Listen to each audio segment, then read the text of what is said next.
Good morning, Comicsgate. Welcome to Art City Comics. I am Adam AF. If you're not already, make sure you're subscribed and you got the bell rung for notifications so you can stay up to date on everything we do here. So this is just a kind of a lazy Monday morning broadcast. A couple things that I wanted to talk about that happened over the weekend and wanted to get some people's opinion on it. It's kind of an open discussion. If you want to join me, please let me know and I will drop the link in the chat. You can come in and give your 2 cents about everything. Halo Lazmat, good morning, brother. How are you doing today? If you want to come in, let me know. I will drop you the link, and you can come hang out here with me as we talk about some shit that happened over the weekend. All right, let me get you. I'll send you that link directly, bud. Actually, screw it. I'll just drop it here in the chat. It'll make it easier for me because I'm not signed into the twatters right now.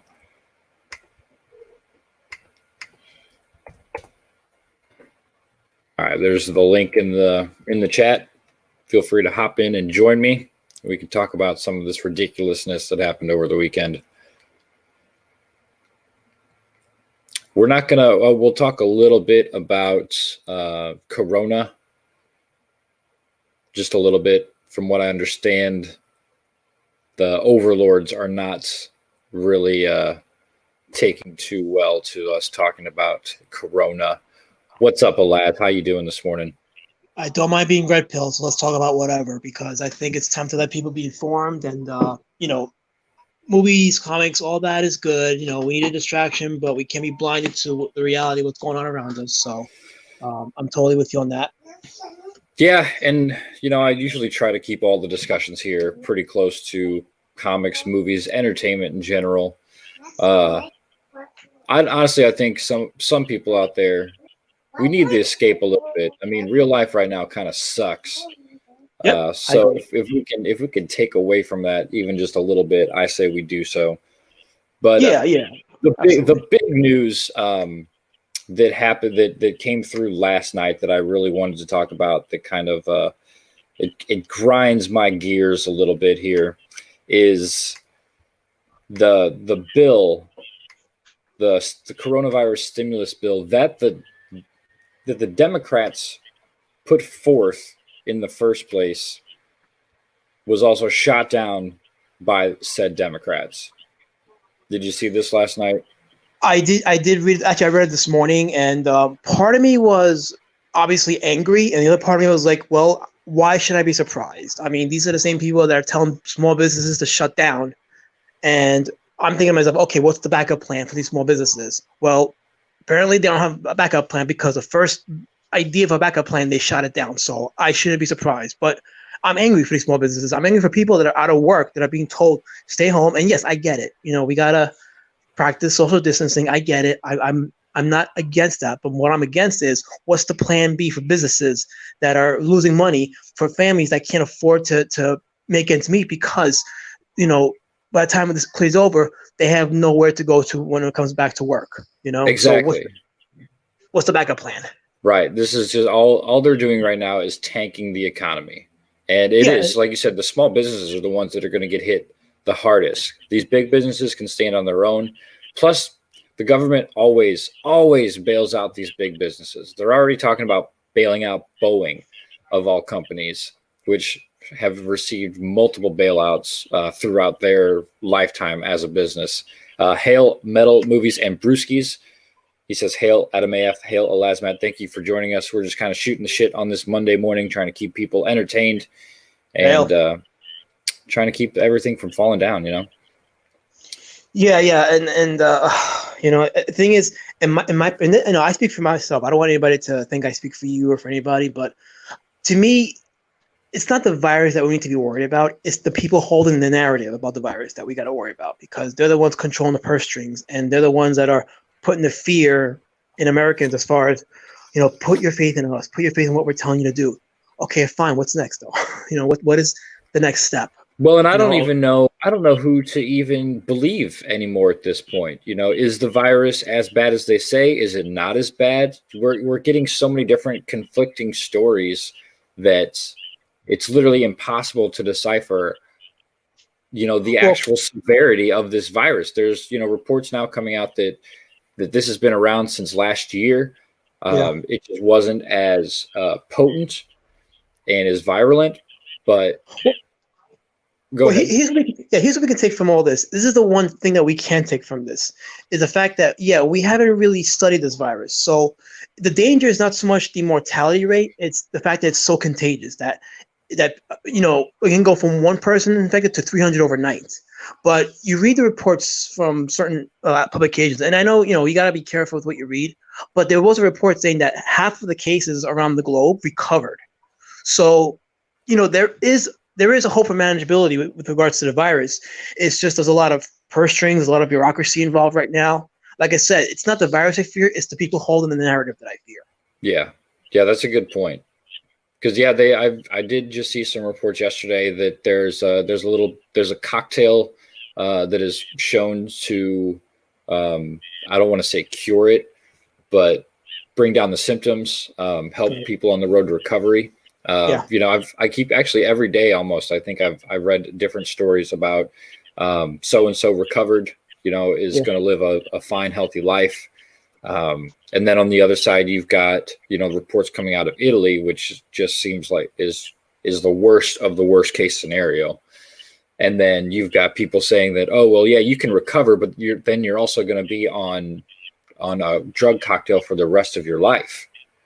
So there's a lot coming out right now. And I think first we have to, how can I put this? There are medical experts that can be trusted because, there's voices out there that they're not really, how can I say this? They don't have a political grind to axe. They're not really there for politics. They do have a genuine care for people. They have a genuine care for true medical science. So there are voices out in the wilderness that are informing people and educating people. I learned a few things over the weekend about the virus. For example, number one, the virus can be easily killed if you come in contact with it. Like washing your hands with soap is effective. Disinfecting your house, if there's strains of the virus, you can kill it. It doesn't have a strong lifespan, so it is killable. Number one. Number two, again, practice common sense. Safe distancing, stay clean, eat healthy, eat right. Like any other virus, if you have a good healthy system, you can combat it. And I don't want to minimize the mortality of the people or people that are getting sick and getting affected by it. But a lot of it depends on your lifestyle. A lot of Americans aren't healthy. We don't eat healthy. We don't live healthy. That's very true. So whatever virus you get, you will succumb to the worst aspects of it. But if you have a healthy lifestyle, if you eat right, you work out, maintain a good posture, maintain, good ethics, you can overcome any sickness. Yeah, that's very, very true. I don't know. I really hope that, this comes to pass quickly, kind of getting back to the economy of it all. That is my hope too. Yeah. It's really not good. So this article here came out from CBS News. A procedural vote to move forward with the nearly $2 trillion economic stimulus package failed in the Senate on Sunday, sending lawmakers back to the negotiating table as they rushed to support American families and businesses reeling from the coronavirus pandemic. Democrats blocked Republicans from reaching the 60 votes needed to clear the procedural hurdle, and the absence of several senators self-quarantined due to the coronavirus sidelined several Republicans. So it actually sounds like Republicans are actually the ones out there practicing the self-quarantine and social distancing like they're supposed to, whereas the Democrats are more invested in taking down the Republicans at this point. I hate to say it, Adam, but it's an election year, so this is all politics right now. And that's the other thing, is that this is an election year, and that weighs heavily on what is going on in the lawmakers' offices right now in Washington, D.C. Yes. Again, my personal opinion, the Democrats are doing all this shit on purpose. They're trying to tank the economy so they can blame it all on Trump because he dissolved the virus relief effort or whatever in 2018. This is all coming back around to we're going to blame all of this on Trump. They're saying that Trump covered it up. They're saying that he didn't take the steps necessary when it first started spreading through China. That's it. This is all because it's an election year. Thankfully, I feel like most people at this point can see through all of the bullshit from these Democrats. I could be wrong, but look at the affiliations of all the governors shutting the states down. Look at the parties that they're affiliated with. Governor Wolf in Pennsylvania, Phillips in New Jersey, Cuomo, New York. They're all Democrats. They're the ones shutting the states down. Yeah, exactly. They're shutting all the states down. They're the ones that. I mean, I don't want to get too political, but the Democrats have a long history of warring with the private sector. So they want nothing more than to own the private sector, to own the economy. So it's for our safety, as they say, it's for our protection. But again, what is the plan B when this rolls over and my business is shut down and I can't afford to pay my rent after that? I can't afford to pay utilities after that. What is the plan? They have no plan. Well, they do have a plan. The plan is to nationalize and federalize everything and to destroy the private sector. That's the plan. So yeah, the finger point is going out right now. Blame Trump, Orange Man bad. You know the story. It's been that way for 4 years. Yeah. Like I said, the virus is not what I'm afraid of. I'm afraid of the people holding the narrative, because they're the ones that are controlling the lifestyles, the purse strings, everything. Exactly. Metal Movies and Brewskis, he says, but they blocked the bill last night. So, well, they're going to, the plan is to reconvene today at noon Eastern time. The failed vote drew an angry rebuke from Senate rebuke. Where have we heard that word before? Yeah. From Senate Majority Leader Mitch McConnell, who placed the blame squarely on House Speaker Nancy Pelosi. Now, actually, looking through Twitter today, I was looked through the trending section just to see what the hell's going on. Trending right now is hashtag Pelosi hates Americans, hence the name for this stream. There's a lot of anti-Democrat sentiment floating around right now, and Pelosi seems to be taking most of the blame. The thing with Pelosi though is I don't think she cares. Like she's the one that ripped up the State of the Union speech back in January. She got flack for that. She didn't care. She's a demagogue. Demagogues don't care what people think as long as they have the power to push forth their narrative. So I don't think she cares. But you know what? If the rest of the party can feel heat because it is an election year, then maybe some sway can be had. So I think we have to focus not on her because she's the demagogue. Focus on the people around her and every senator from every state. Focus on them and let them know, hey, your girl just bought the bill that's helping Americans out. What's up? What's good? Put the heat on them, and then you'll see some change. Yeah, and actually, if looking at here, we'll switch the screen over here so you guys can see what I'm looking at. They're of course the Dems are they're spinning this around. Of course. So this guy here says Pelosi hates Americans is a great hashtag to identify deplorable morons. Next, we have Nancy Pelosi. We can't give money to companies without some accountability. What if we give them money and they still fire people? That would be an ineffective subsidy. Bots and trolls, Pelosi hates Americans. I weep for the idiocy. Proof that Trumpers would literally rather die than give up their racist, sexist bullshit. Hashtag Pelosi hates Americans is trending because Trumpers are eager to find someone to blame other than the guy who actually is to blame, Trump. Yeah, because he's the one that put the virus in, right? He's the one that opened the borders and put the virus in, right? Yeah, that definitely was Orange Man bad, right? Yeah. Again, demagoguery to the end. That's what I'm saying. Like, don't focus on the demagogues. Focus on the people around them that have a stake to lose. Yeah, Metal Movies at Brewski's. She loves ripping stuff. Yes, she does. Yes. I have to confess something, though. There is something that I have to confess, and I'm ashamed to admit it, but I have to admit this because I need to come clean about something. Okay, go lay it on us. There was a long period in my life where I would bone Nancy Pelosi. Well, she's not a bad-looking woman. She wasn't a bad-looking woman. For a long time, looking at her now, she has no soul.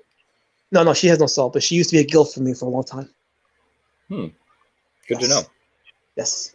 Do you feel better getting that off your chest, though? I feel relieved. I feel free now. I feel like I've contributed to the American public right now. So please don't interrupt Patreon. Mayfield Jukes in the chat. He says, Dems made me conservative. They did the same to me, too, actually. I was a longtime Democrat, and with their behavior after the Trump election, and everything since then has just made me, I mean, I'm a Trump supporter in the sense that I mainly support all of our presidents. He is our president. There's nothing you could go along with it. Do I agree with everything he does? No, but I don't think he is definitely not as evil as they would like you to believe. George Peter Gatsis, thank you for joining us this morning. He says, LOL, it's Trump's fault for my burnt toast. Yes, blame Trump for your burnt toast. Send him the bill. Trump stubbed my toe. Yes, he did. He did. Maybe that's why they rejected the bill, because we needed that provision. We needed the provision for stumped toes, and it wasn't put in there. So good. Getting back to the small businesses, and to kind of circle back to our main topic on this channel, which of course is comic books. This article comes from The Hollywood Reporter, which I don't really like The Hollywood Reporter because it is definitely a Democratic shill site. But this is a pretty decent article. The moment we have been dreading, coronavirus lands Thanos-sized punch on comic shops. The specialty comic book market is facing something that could, without an appropriate response, prove decimating to the industry as a whole. Now, this is very, very true. Comic shops have already been failing. Sales have been down for the last few years. We've seen there were hundreds of shops that ended up closing their doors in 2018 and into 2019. And there's shops now. I couldn't find the article before I went live, but there's already been one shop, I believe in the LA area, that has closed down for good because of the coronavirus, because they just, they need the customers. And all these shops, they're all mom and pop shops.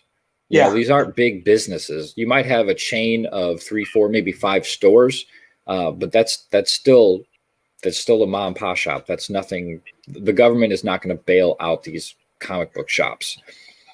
So he says, we have reached the moment we have been dreading. It was from Ed Greenberg, the owner of Collector's Paradise, the comic shop, which has 3 stores in Los Angeles area.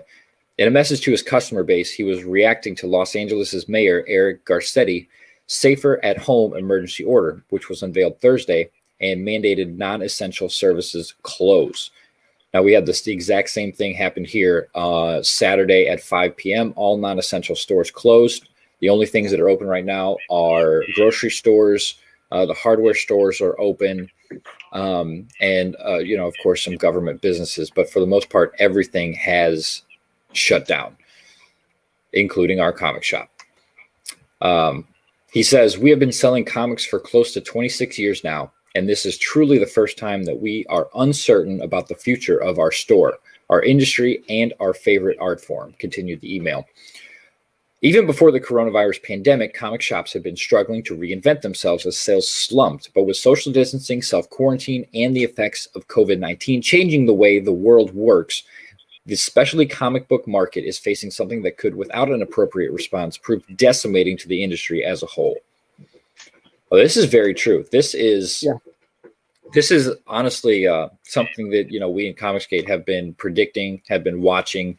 I don't want to say waiting for, because I don't think anybody really wants to see the comic shops go away. No. The big two has just been detrimental. They're not helping at all. They're pathetic with this. Image, Eric Stevenson came out and said that Image is offering returnability for all of their products through May 15th. Now, Image that does help. Dynamite too, yes. Yeah. Now, that is a big help for these shops. Image also stated that they are going to be staggering releases so that they're not flooding the market shelves with product. They're offering returnability, and they're actually going to be putting out less product over a short period of time, to help stave off this economic crisis. Now, then you've got CB Cebulski on the other hand, the head of Marvel, which is the biggest comic book publisher in the world, saying that, we'll give you guys discounts. Right. Yeah. Yeah. And just to show you how insulting that is, Peter Smeddy, who is normally cool and collected, for the last week, he's been really going hard on Stephen Sobolski for that alone. Like, why aren't you just offering returnability instead of slowly killing the comic shops? Like, he's been really good at it. And if I may opine, I don't think the virus is what destroyed the comic industry. I think it was the shotgun that killed the dead horse, or the horse with the broken leg, because all it did was expedite the inevitable.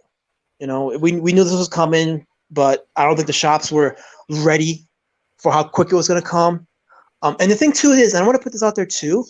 I while I'm sad that a lot of comic book shops are going out of business, some of them refuse to adapt, because we all know that there were for some of the shops, there was this anti-CG bias, there was this pro-SJW endorsement as well. So some of them did it to themselves too. Yeah, I think I believe there is a chance to save some of these shops, because they are willing to take in new material. They are willing to work directly with customers and with publishers too. I think there has to be a push from both sides to get it done. I think maybe for some of us, we have to reach out to our local comic shops and start offering them the opportunity to work with us and get books out to customers, because I really think with the whole Safe Space Snowflake debacle and Children of the Atom that Marvel's been putting out, I think customers are done. I think they're done with this. I think they want something new, especially now that Hollywood is on its last legs.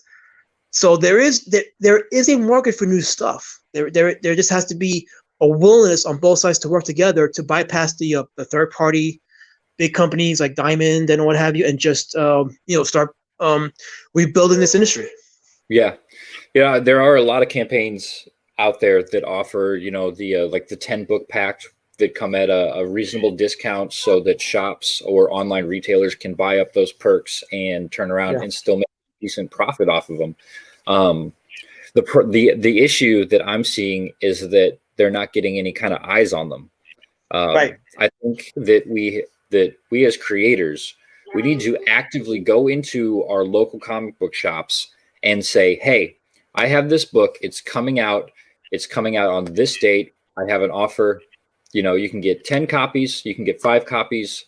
It offers this much of a discount, so you'll make this much per book.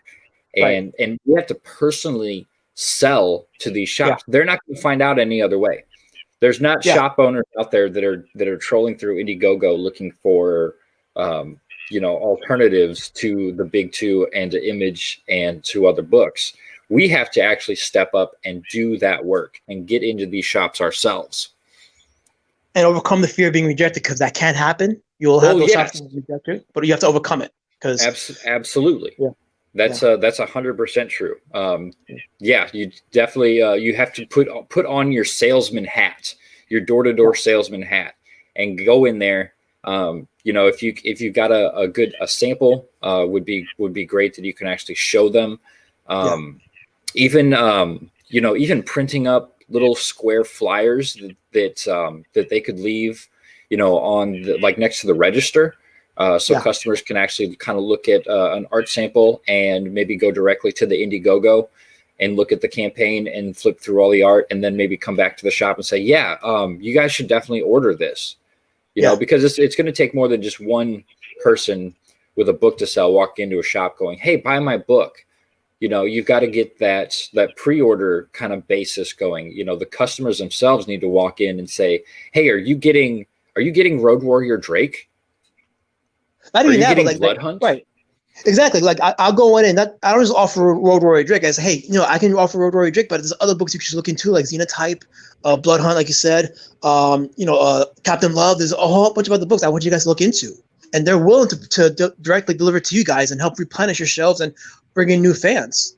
So if we all collectively did this nationally, we might see a resurgence in the comic industry and a new rebirth.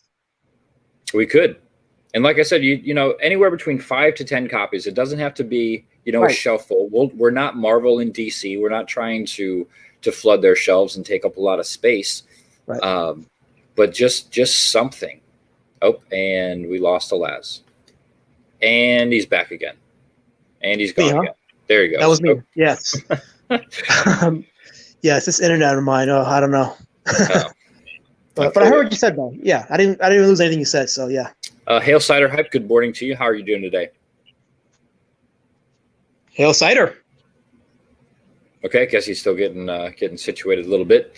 We've got Kino Subway has popped into the chat. Hail, brother. He says, hail and well met, everyone. We got Billy D also. Hail. White Cat Hail. Comics. Hail, Carla. Hail, Comicsgate. Hail, Adam and Elaz. Hail to you as well. I hope everyone is doing well on this Monday morning. Hail, Carla. We're talking a little bit about Corona, but we're talking more now about trying to help out the comic shops, that are struggling amidst this crisis.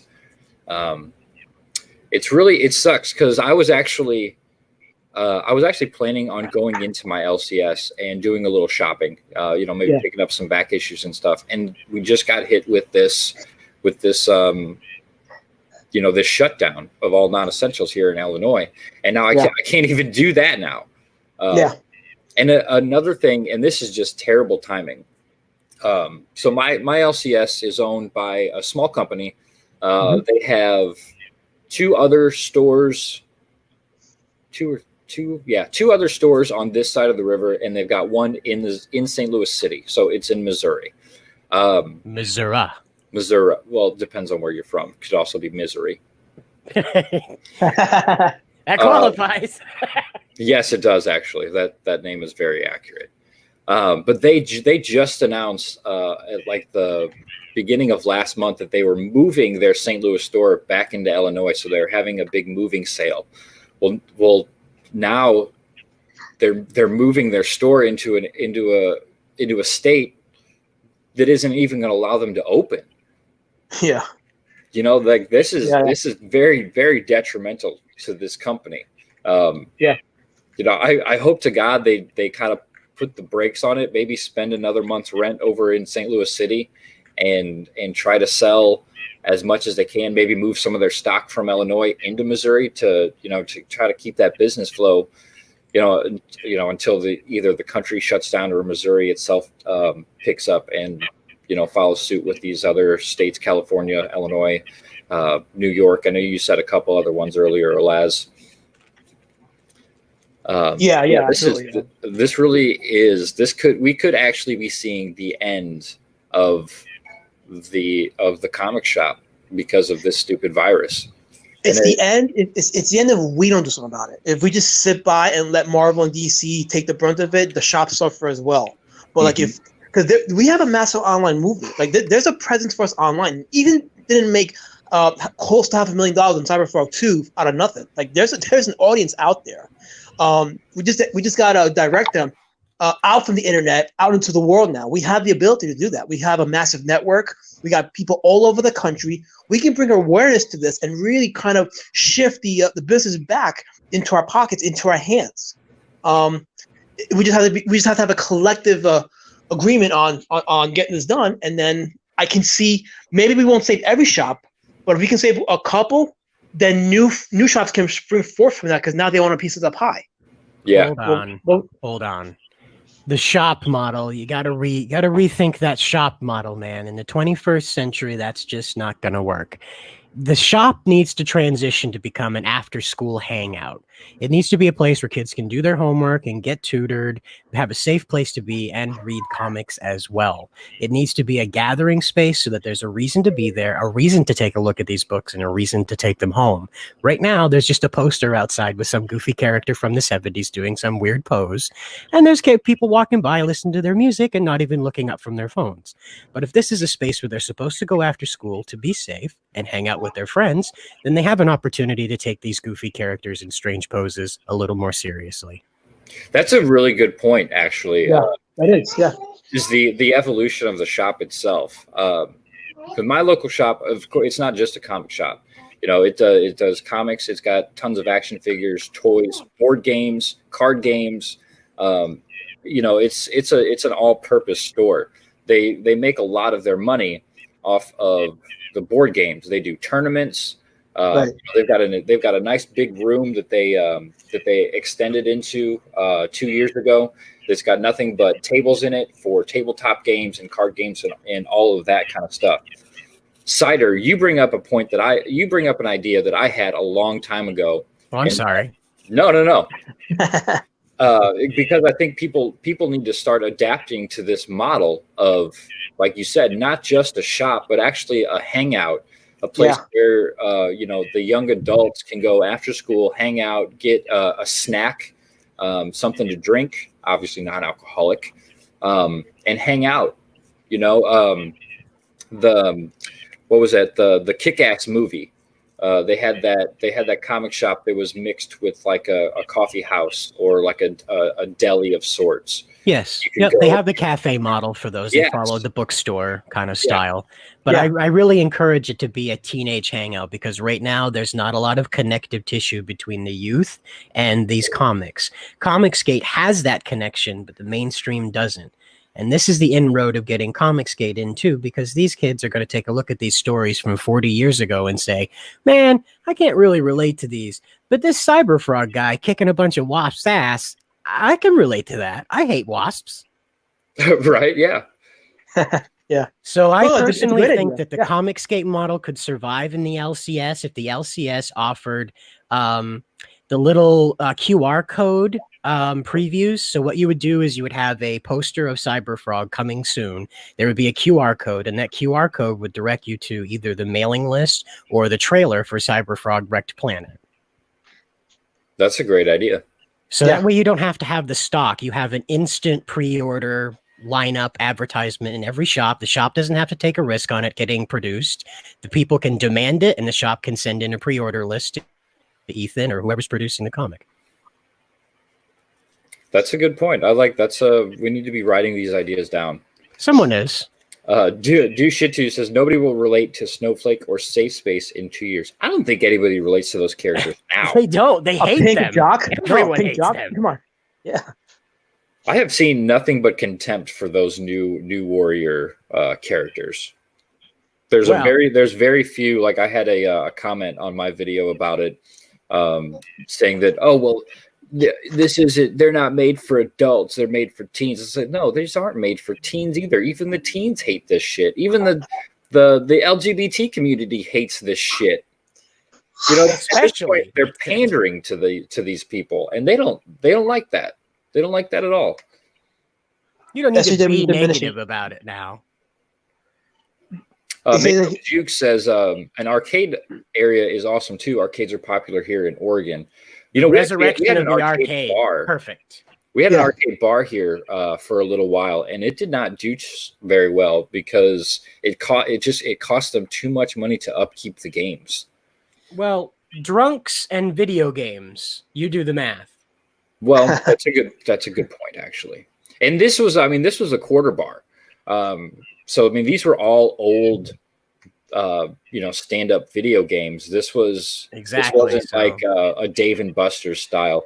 Hail Metal. Yeah, that'll work. You have that model, the Dave and Buster model. Hey, what's up, man? Sorry, I don't even talk over you. What's going on, buddy? Hello? You there, Metal? What's up, guys? Yeah, can you hear me? No, yeah. We lost the Lazmat again. How's it going? He'll be back. What's up, man? How are you doing this morning? I'm doing awesome, man. I'm doing great. Just trying to send out positive vibes. Hell yeah. What you have any thoughts on all of this?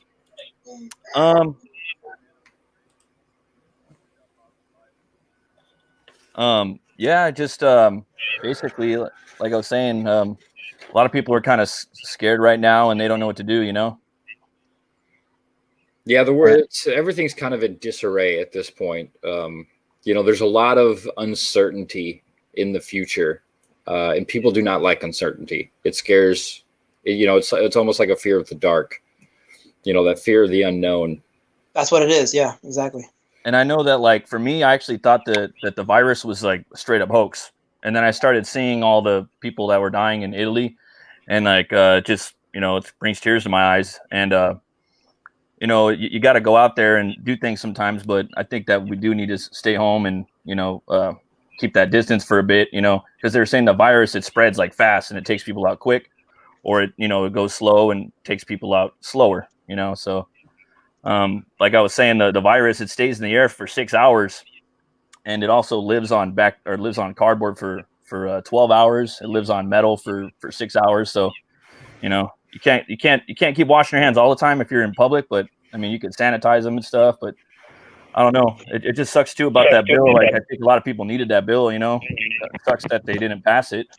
But hopefully we can get through this in the next couple of weeks because a lot of people are going to need some money and they're not really going to care about staying in after that. Yeah, I was looking forward to a nice $1,000 check from the government. Yeah, I could have bought quite a few Comicsgate books with that. Exactly. Yeah. Yep. I think that Comicsgate is going to be like legitimately the future of the comic book industry.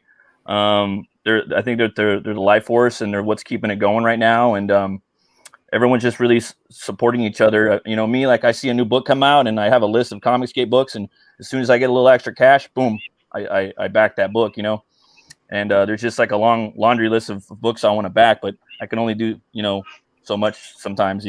Just kind of hard nowadays. Yeah, because I'm one of those. I'm laid off. I'm still getting paid, thankfully, thank the Lord. But also, I'm just getting flat rate. So I can't pick up any extra hours, can't get any overtime or anything like that. And that's where obviously a lot of my extra income comes from. But going back a little bit to this Hollywood Reporter article.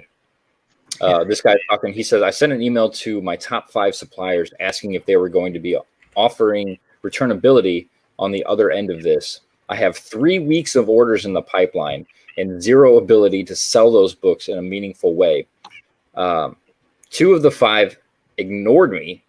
The other 2 gave me really, really dark answers, and it is clear they are using each other as excuses. And only one, Image, stepped right up and said, yep, returnable for now. It's probably only 80% of the reassurance I want, but at least it's something. Guidance from both publishers and central distributor Diamond Comics Distributors has arrived through the week, albeit in evolving, often contradictory, piecemeal fashion.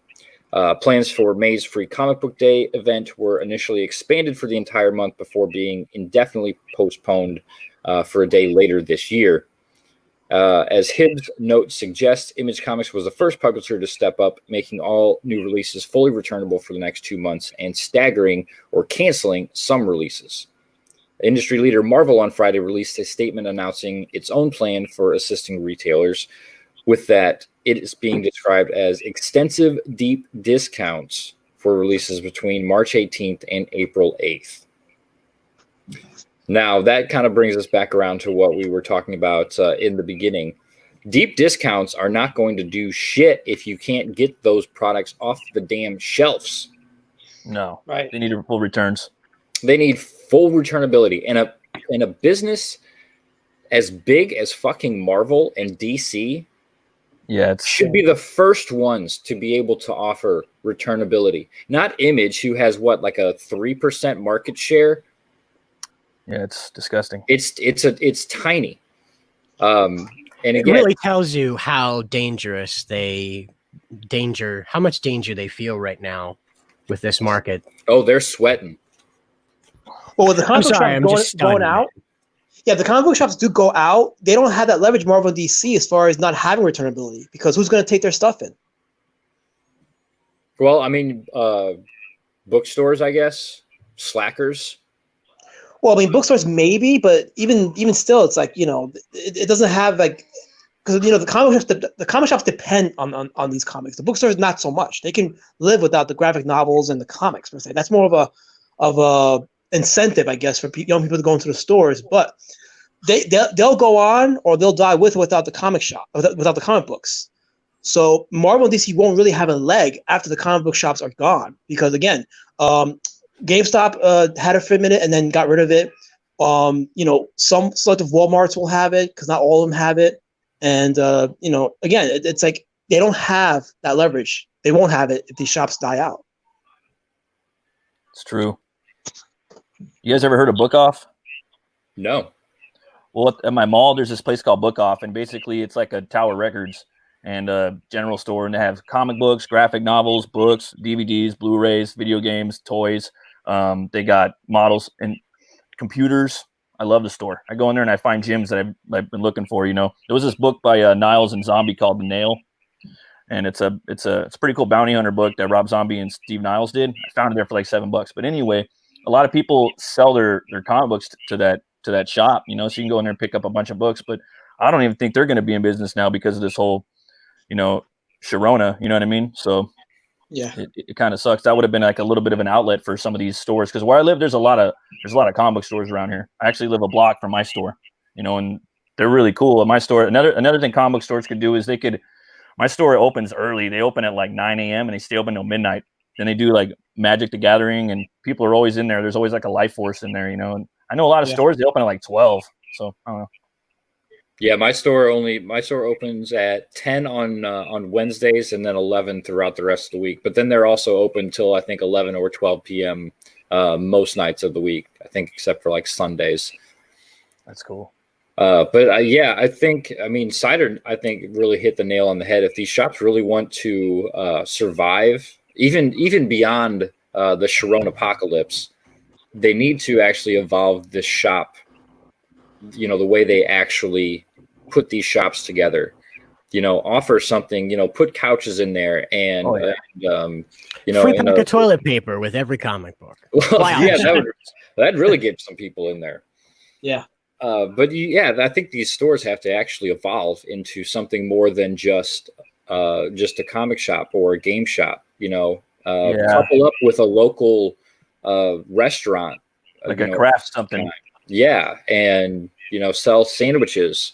Put your businesses together. We have to remember too that on the other side of this, folks are going to be hesitant to gather together. So the space should be as convenient as possible and offer as much in one space as you can.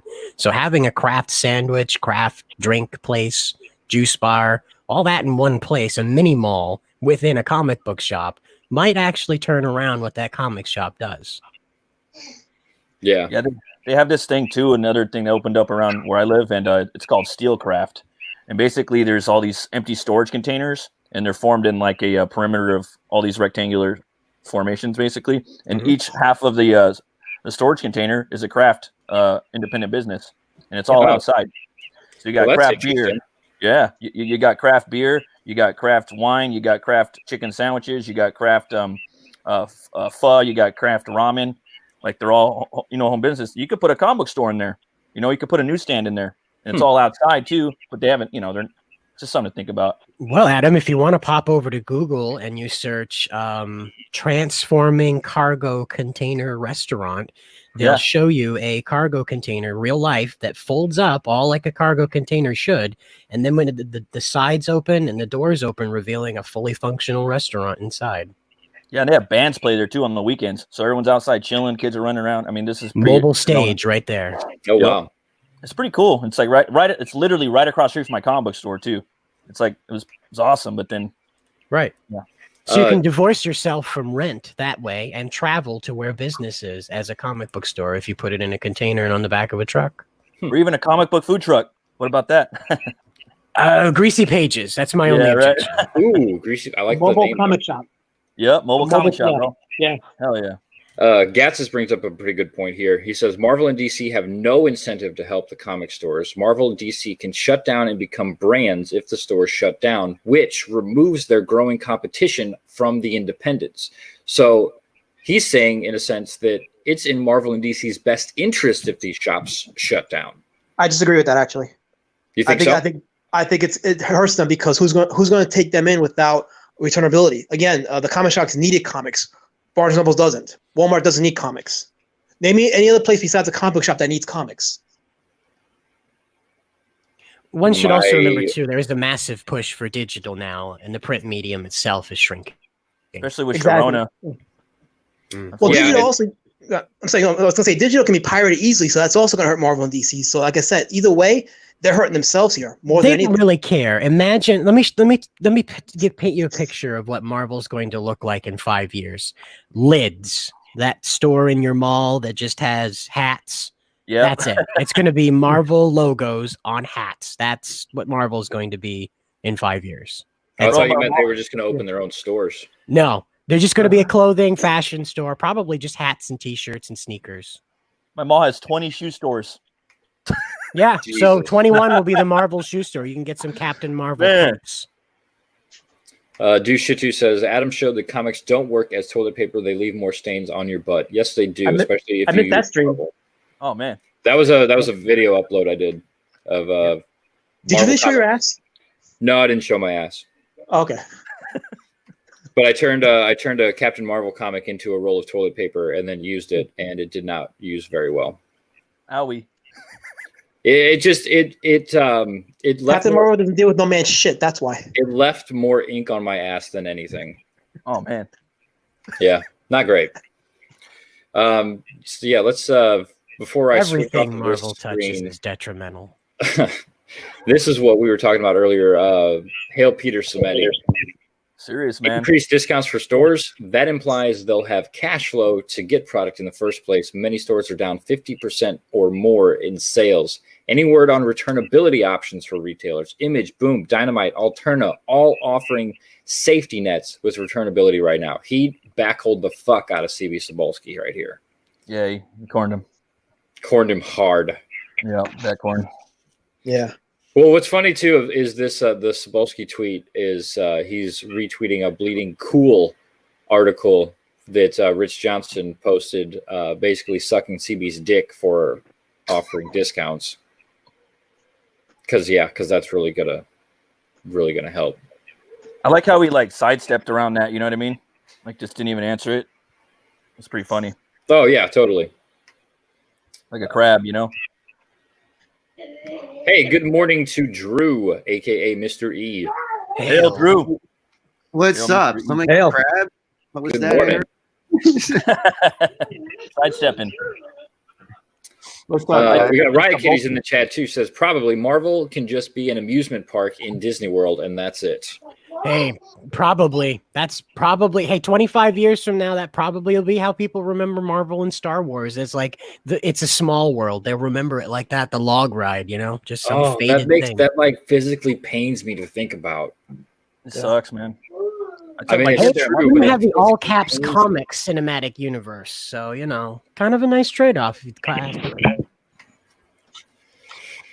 Yeah. How are you doing this morning, Drew? Are you there, Drew? Yo, You still waking up? I'm totally still waking up. When it's early as CB fuck over there. Cebulski says to you that Marvel's working hard on it, that means that they're all running around screaming like that SpongeBob episode where inside of his head everything was on fire. That's very true. I hate to be an employee there right now, to be honest with you. I can't imagine the kind of environment they foster there.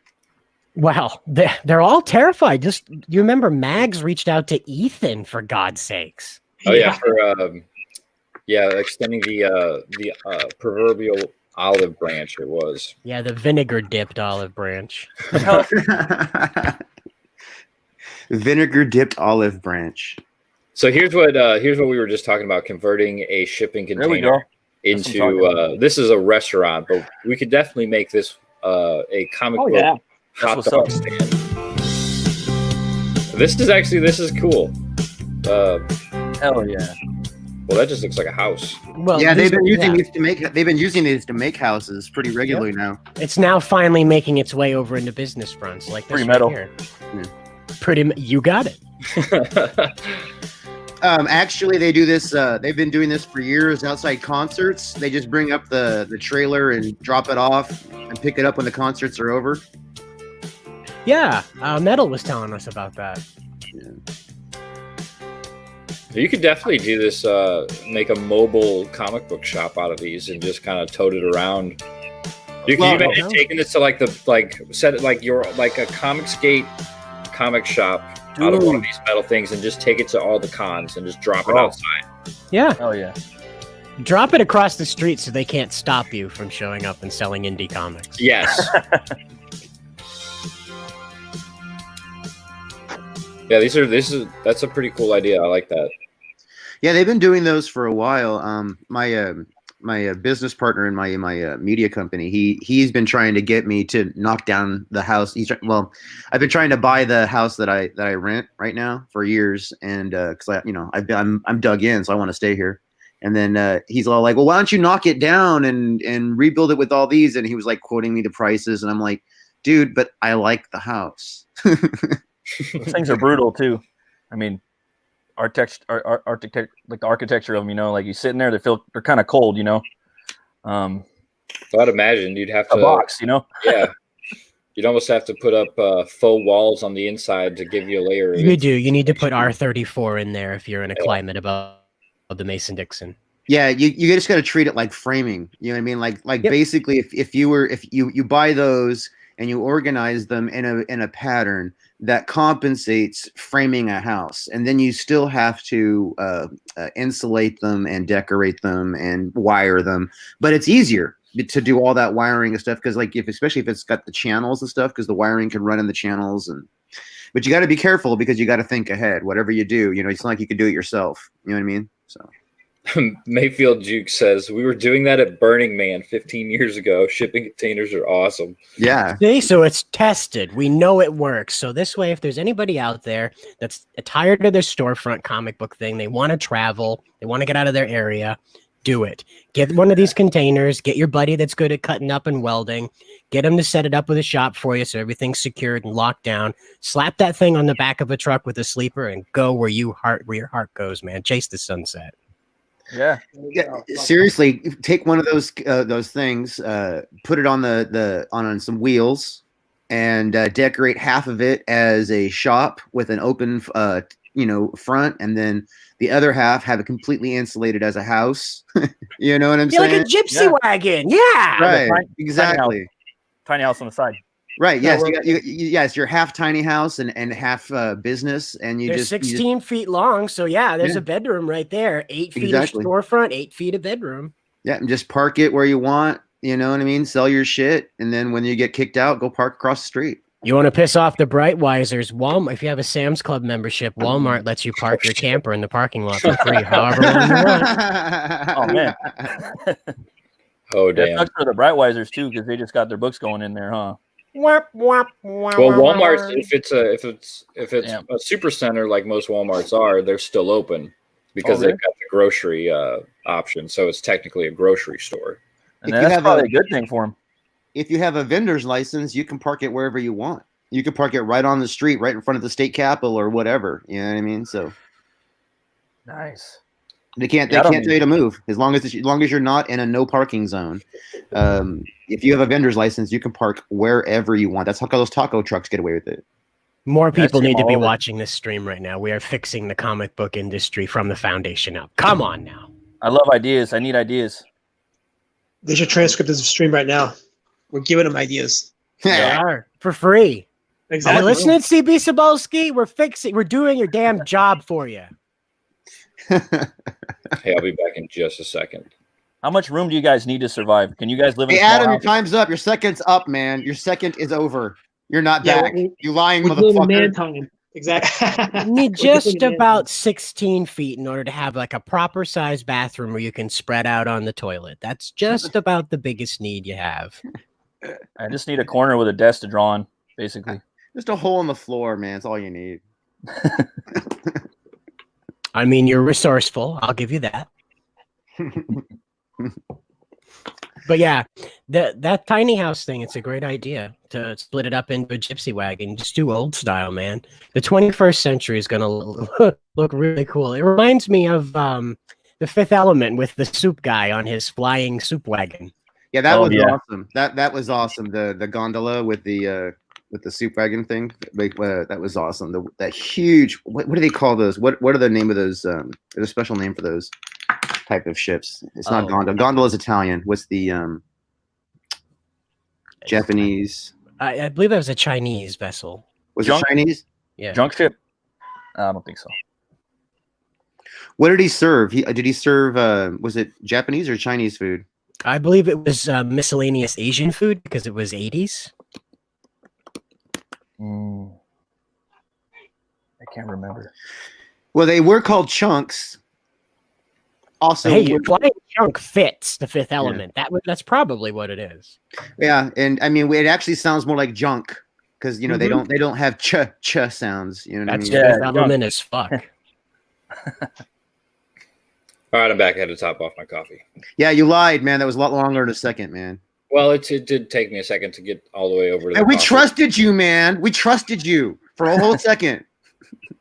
Is there any hope of redemption? After coffee. Yeah. After coffee? What if we laugh at some idiots who just don't have the right priorities during this time of crisis? Hey, you making fun of me again? No. I saw Edwin on the corner and I was like, oh, wow, here we go. Never mind. Here we are. Oh, there we go. Oh, yes, I saw this. This is great. Yeah, let's talk about this. Oh, So man. yes, even in this this time of trying crisis with viruses amok, death tolls rising, there's still idiots out there who want to complain about parity. Yeah. Okay, so this is absolutely stupid. I mean, now, Edwin, I hope you watch this because usually I keep my mouth shut, but them days are over. I'm telling you, I am so sick of trying to keep face to sell books. I've only sold so many books, it really hasn't hurt me or helped me or whatever. Fuck it. All right. Let me tell you what, motherfucker, you are an idiot. All right. You are using this platform in a way that is potentially fraudulent. Okay. So if Cecil wanted to sue you, he probably could if there's any action at all taken by Indiegogo. So you're putting yourself in an actionable position, first of all. So that's pretty stupid. All right. Second of all, here's the thing. You have put yourself on Twitter and you fucking put yourself out for a while to a point where a lot of people who don't know you personally know who you are. That makes you a public figure by definition, you fucking piece of shit. As a public figure, everybody can make fun of you, put your picture out there. They can piss on your picture. They can cum stain your photo and say, oh, like Edwin likes cum on his face. Is that real? No, it just is how it is. Well, maybe it is real. I don't know. But it is just how it is. So you fucking whining like a little fucking spoiled girl who fucking daddies took her dolls away and she's upset doesn't help anybody. All it does is give us fodder to make fun of you, make you look more stupid, and it hurts you more than anybody. Do you realize that, you stupid piece of shit? Wow, I was not ready for Drew to go off on Edwin so early in the morning, but thank you so much for that. But no, Edwin goes off about E. He goes off about the model of selling comics. Like, is this how you sell comics? And I'm like, okay, your boy Doug made $91,000 and Ethan made what, $400,000. So who has the better model of selling comics? Who's got the better model? We need to remember that Raging Golden Eagle also outsold the Dirtworm. Yes. Oh, and he's actually still selling books, whereas the Dirtworm is kind of plateaued right there at I think 97,000. Yeah, well, I wonder how many of the Dirtworm sales were like pity fucking sales, like friends of his that are like, yeah, I'll throw some fucking money at you, man. Actually, there is an interesting assortment of Fiverr endorsements. You can pay a fella on Fiverr $40 and he'll put 30 of it into your Kickstarter campaign. That is not surprising at all. And take off the shipping charges too, those ridiculous high shipping charges, and we're looking at a lot smaller number there. Yeah, that's very true as well. So, yeah, Mr. Boyette, he says a promotional video for cash grab is using disparaging forms of my likeness in violation of Indiegogo's terms of service and several other real persons, including Doug Tenaple, Abacus Mike, and Nasser Rabadi. All right. So on that exact point, I have to go a little further. I actually read through them before I ever did my campaign, but then just to make sure I wasn't confused, I went and read through them again. Guess what? There is absolutely no reference at all to what he's talking about in their community guidelines or in their thing. Now, again, when it comes to like using, Indiegogo to harass somebody, yes, that's a problem. If the whole purpose of your campaign is to harass somebody, Indiegogo is against that. I mean, this falls under nothing but parody. Well, let me take it one step further. Okay, the video exists on YouTube. Exactly. So Indiegogo has nothing to do with that video that is being used that he's complaining about. So that's just another step of fucking ignorance. I do want to note that Edwin did not mention Preston in this, so methinks they have a little bit of a spat. Oh. Well, actually, Preston's been in very quiet lately, and he was caught in the middle of a spat between JDA and George Pisiopoulos. So, honestly, I what a think slap fight that had to have been. I think Preston is keeping his mouth shut because his actual physical address has been made public, and there's a lot of people who want to physically hurt him. Oh, geez. So so I'm thinking that he's fucking closed his mouth out of awareness that his life is probably in danger at this point because he has crossed lines with people, and he lives in Texas. All right, you got cowboys in Texas.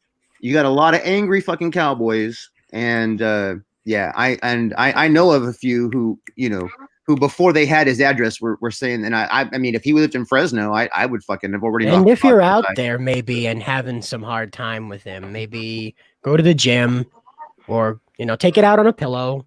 He's just a guy on the internet. Remember, an internet fight is an internet fight. And when it becomes a real life fight, you have to tell the police this started because he said stupid things on the internet. Remember that. Well, he did more than that. He actually has been actively hurting business because the bullshit he pulled hurt a lot of smaller creators from making money because, again, these bigger creators are no longer promoting smaller creators because of douchebags like Preston Poulter. Yeah, let's not forget that he and Christopher the Hut actually actively called Disney on Jeff Hicks. Right. Which is actionable in the law. And we probably shouldn't be violent over it, though, right? No, not that. That's not worth being violent over. Yeah. He's just a guy on the internet. So, like I said, take it out on a pillow. It's all right. Pillows don't bleed, man. Jesus, Drew. Ketchup packets, man. You watch horror movies. Get with the program. Hell horror. So this is because they closed the gyms. That's why. If they didn't close gyms, Drew would be there right now pumping iron. That's true. So Edwin goes on to say, it is my intent to file for arbitration with the JAMS process unless Indiegogo enforces its own terms of services, which it indicates constitutes a contract with its campaign owners. And then this Felix Walken dude, he backholes him hard. I don't know who this guy is. But he goes, I always love when someone pretends to be a conservative up till the point where they get their own fifis hurt, then they are fully on board with exploiting bogus harassment clauses to shut down speech and criticism. Boom. Oh. Yeah, I mean, if anybody fucking see, this is the thing, okay, because obviously all the bullshit with Edwin happened, before I was around, which is what made me so easy to keep my mouth shut for so long, because I wasn't a part of any of that, right? But I see the videos of you guys hanging out where they have the little hangout groups with Edwin, the old videos and stuff. I've seen a lot of like older footage now, and you know what? He was the same douchebag then. Why did you guys like him then? Just because he wasn't attacking you guys, I mean, wasn't attacking Ethan, wasn't attacking War Campaign, because he was still being a fake, pretentious douchebag. So I'm just curious. I mean, I never really liked him. I thought it was okay. I'll confess, he was the reason why I got into Comicsgate, so I'll confess that. But that's because, at the time when I started listening to the streams, this was August of 2018. They was talking about IndieCron and the hub for Comicsgate, and that got me into it.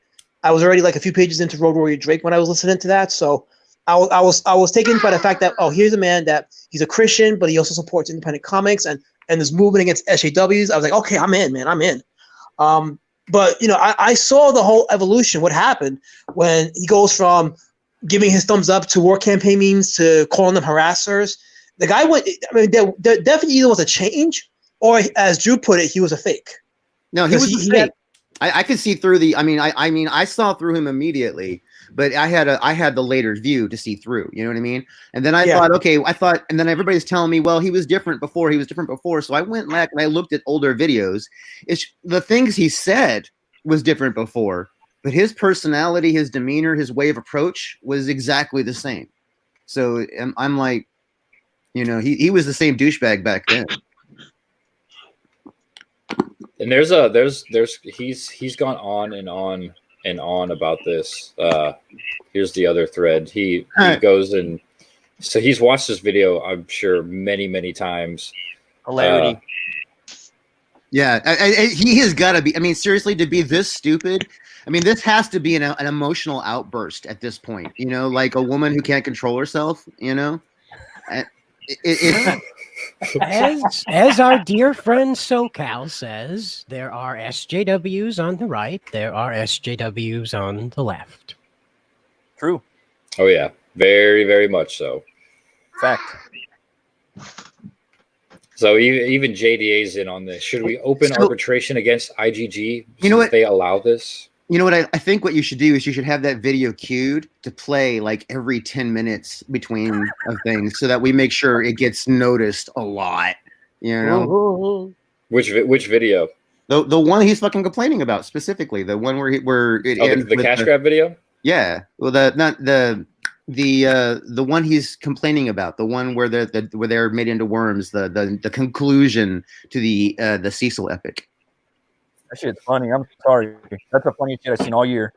It is. I'm sorry.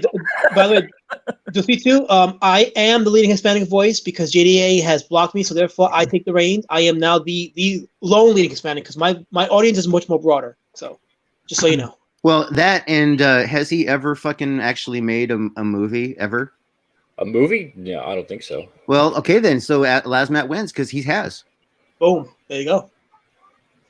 Hell. So here is the video in question. If anybody has not seen it yet, this is the conclusion to the cash grab. Get your attendees ready. No. Ready.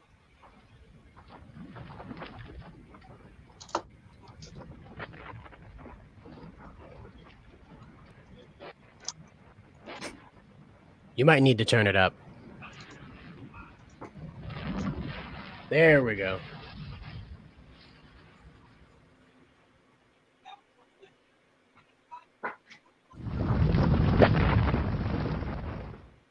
Bob's buddy. Oh man.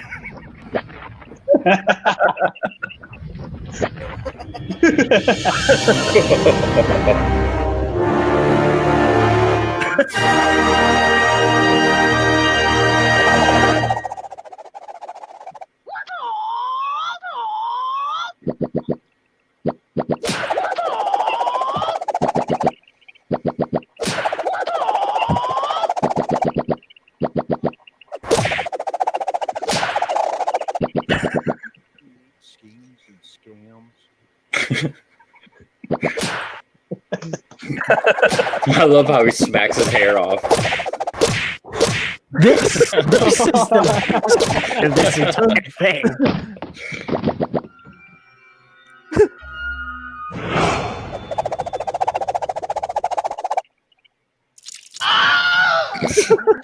Full home screen confirmed.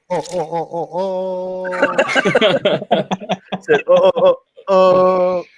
All right, so does anybody know where that actually comes from? Because I have a feeling it. No. I mean, I have a feeling it comes from an old video where Doug is like doing that on a video somewhere. He does Yes. that like all the time. That's the intro to his show. That's how the show starts. It's him going, it's the Doug Show, and then it goes into him being a child. No, I admit I've actually never even like gone to his channel. So Yeah, so go back, cash grab to just kind of rub Edwin's face in it. yeah, Maybe show proof that you back the campaign on Twitter and tag Edwin just to do it just a little bit more. Tell him why you backed it. Yes. Tell him you backed it because of. So that the way conclusion Indiegogo video. can see that you're not doing it to harm these people. You're just doing it to laugh at their goofy asses. Yes. yeah. I caught part of the closing of the Bless This Mess campaign stream that they were doing the other night. That was funny. Oh man! First of all, like Edwin's sweating like a stuck pig, or like a whore in church. I'm not sure why. Like maybe the air conditioning is out in Hawaii right now. Not really sure. But then yeah, he flips his lid when people start showing up to troll the chat. Of course, no trolls allowed on the Blacklist Universe channel. Well, it is cruel to troll, but he deserves it, so it kind of balances out. And from what I seen, it was pretty harmless trolling. It was. Yeah, from what I understand, it was a good job, nice try. Maybe next time, Adam Post got his deleted, his super chat deleted. I think he said thanks or something like that. You know what I mean? Yeah. That's theft. I hope Mike refunds him that money because that is theft, Mr. Christian. No. You have to understand, Kickstarter works differently. Kickstarter, they don't charge your card until the campaign closes. Let's talk about the super chat. Oh yeah, no, they're keeping. Yeah, if you delete a super chat, it automatically refunds. Okay. All right. So Adam spent no money out of his pocket that night. Maybe he knew that. Well, he knew about the refund thing. That's why he waited till last few seconds, and then he backed the campaign with 90 seconds left. Exactly. That was an epic. That was an Adam Post level epic troll. That's one of the reasons why you just gotta love Adam Post. Not because of his reach for comics gay community, which is something that is blessed about him, but his humor, his creative timing, and he will fucking nail shit out of the blue. And it like that was just, if I had thought of it, I would have done it. It was hilarious. Have you ever heard of Munchausen syndrome? Yes. Yeah. I believe that's what's going on between Edwin and Mike. You think so? Yeah. Explain a little further on that. Well, the way I understood Munchausen syndrome is that you have a authority figure. I'm just looking it up so I get the definition right. Like a mother or a father that is convincing someone else that they have an illness, an ailment, something wrong with them, so that they must remain in this other person's care or under their watch. And it seems like Edwin is desperate to convince Mike that he cannot exist independendly of him, that there is something about the world that only Edwin can protect him from. They are strangely connected at the hip. That's one thing I have wondered. Maybe you guys can give me some enlightenment because you guys have been around longer than me. Maybe you guys it's can. The rule of two. So what the fuck? When at this point, right? Mike Miller has to realize that all the advice Edwin has probably given him has nothing but disastrous for him and his ability to make money making comics in general. That he has to realize that at this point. So why has he not acted on that? That I have to understand that, because that doesn't make any sense to me. Pride is a sin. I don't know if there is. I don't think there is an explanation. I don't know if we'll ever be able to understand their strange relationship with each other. I don't stalk their streams, so I don't know what kind of shit they say. But Mike seems to open up every once in a while. You know what I mean? I imagine he put his, he would probably put it out there to some level. If I just don't want to waste my life stalking their shit to find out. Well, it does seem like Mike does just want to do. He just wants to do whatever he wants to do, but he has to get the approval from Edwin first. The Bless This Meth campaign. I'm sorry, mess, not meth. Bless This Mess campaign. Wait, by the way, did you notice that the two S's cross in a way that if you turn it upside down, it looks like both a T and an H? So meth would be a psychological result of that actual fucking design. I did not realize that, but that's good to know. That whole thing is full of wonderful little Easter eggs. Yeah, seriously, they're I don't know if Mike realizes it, but that's like one of those psychological marketing studies. That element, those kinds of things that as somebody who's studied marketing their nearly their whole fucking life. You know what I mean? It's that's one of those things that people put into elements to subliminally hit you with their marketing pleats. Right, like the Wendy's logo, her collar says "Mom." Right, exactly. By the way, do you guys have Wendy's as your Twitter friend by any chance? No. No, but that's Oh, a savage account. Yeah, you got it. Oh, she's got some great comebacks. Oh, she's great. Like that Coca-Cola label where you tilt the can up on the side. It looks like a guy smoking something. Really? Yeah. If you sit there and stare at it long enough. Wait, isn't that true about anything? That's true. But I didn't. So the Bless This Mess campaign, it made me scratch my head from the get go. Why would Mike, he is a talented artist, you know, he has he has skill. Why would he debase himself drawing a Calvin and Hobbes Sunday cartoon style book? Oh no! Have you not seen the Magnificent Seven? I have. I did a video. Has not even begun, brother. Once you see that, the cringe is through the roof. I did a video on that as well. Cringe. Wow. Yeah, and that's the next thing I was actually going to get to on that topic. But like, I don't see why you would debase yourself to draw that watered down style, and then put it up on Kickstarter with a $10,000 goal.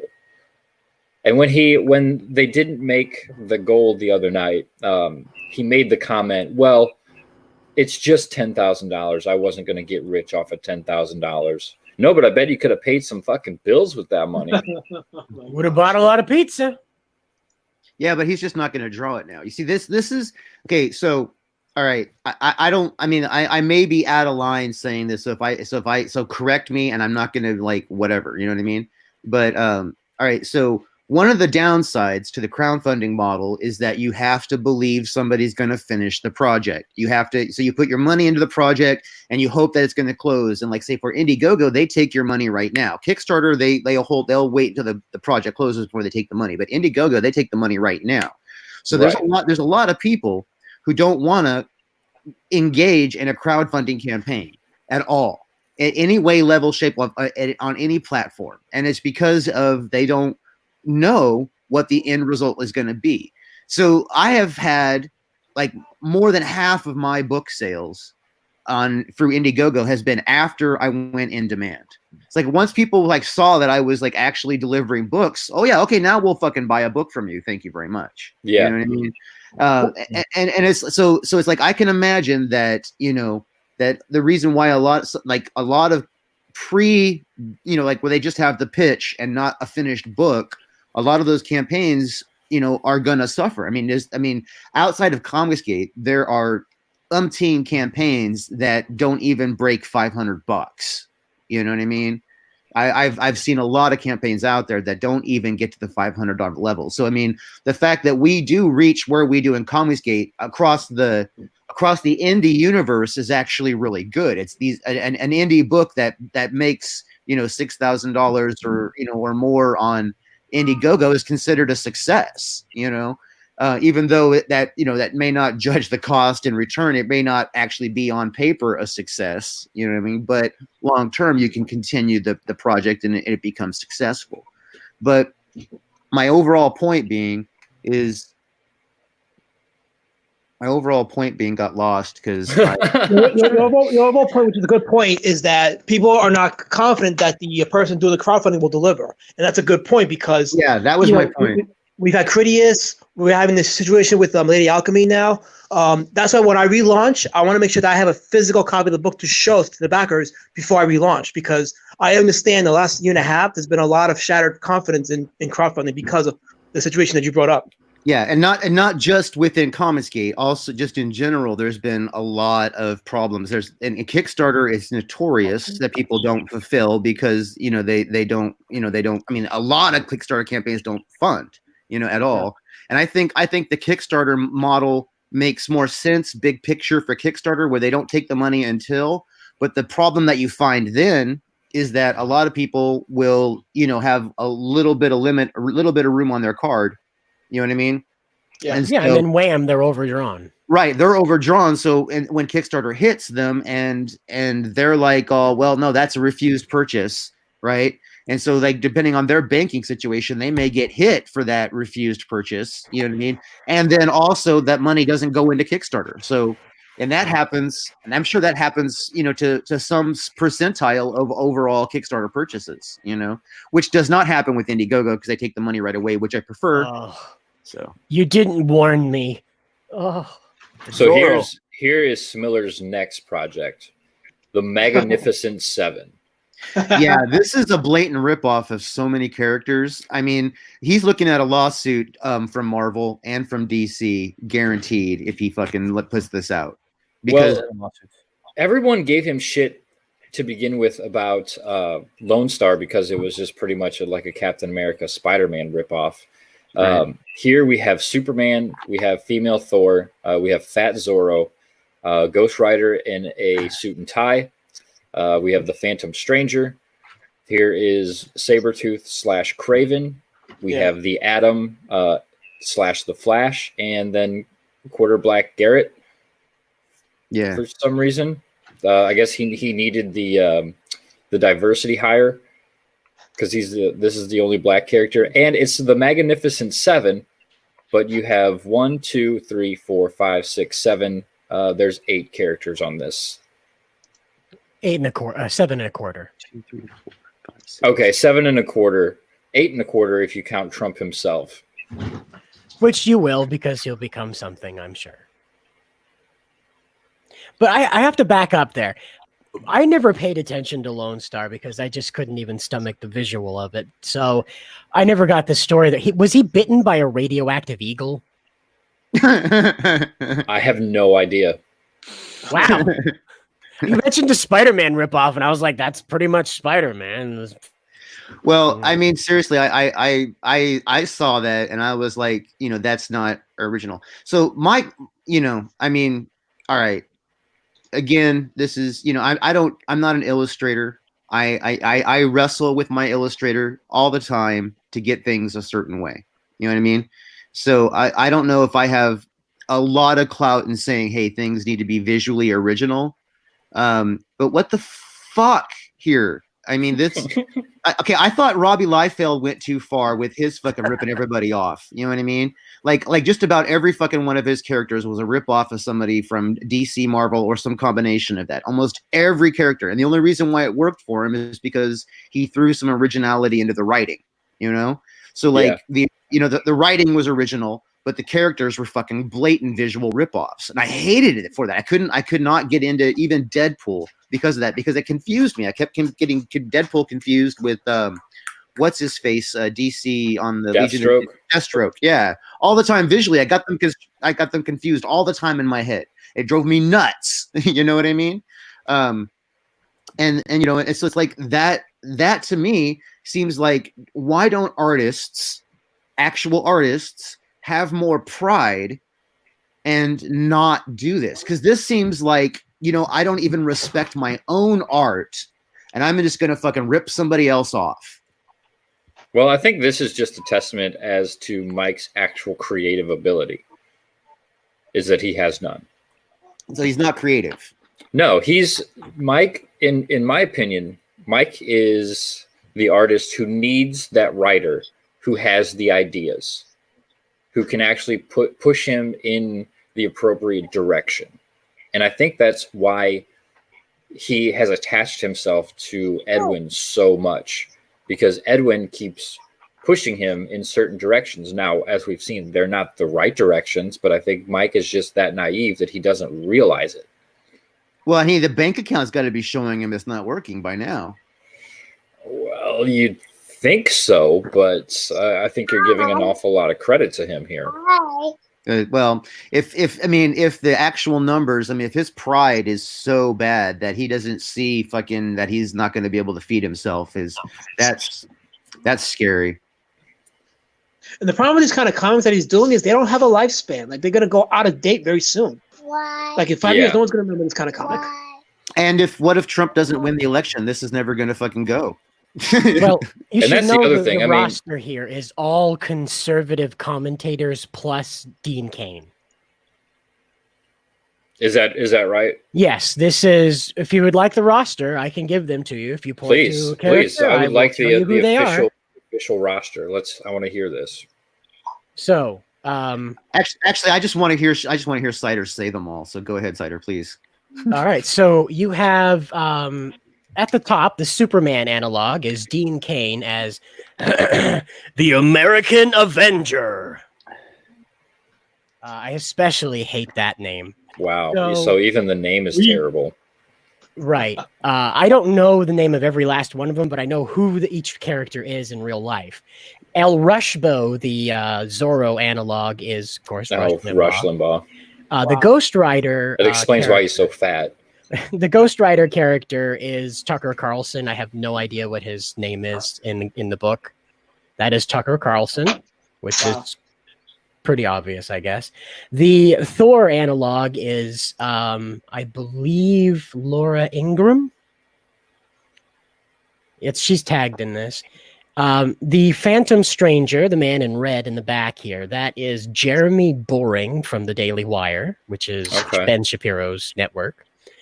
Up front is Ben Shapiro as Shep Hero, just with the I in his name replaced with an E. Okay. Shapiro. That's the name. And then, of course, the lovely and beautiful Steven Crowder as Sabretooth. Okay. So this picture here makes one big great joke. This visual piece is as by itself as a standalone piece.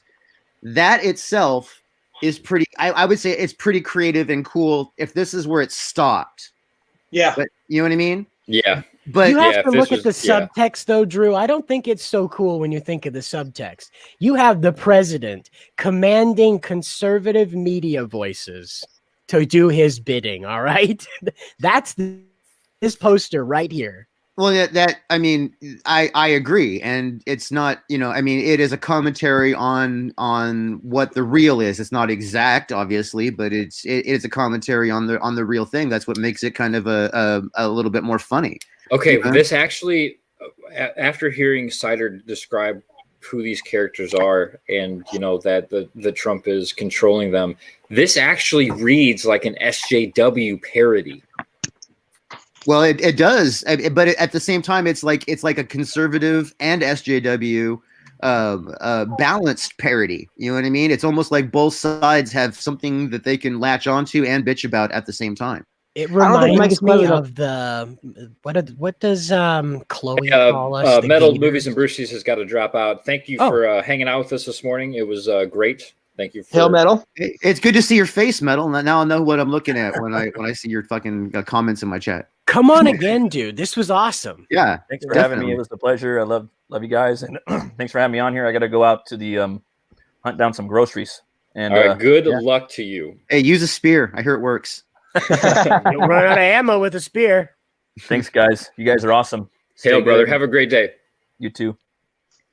Riot Kitty in the chat says, even my Snowflake and Safe Space redesigns are more original than these characters.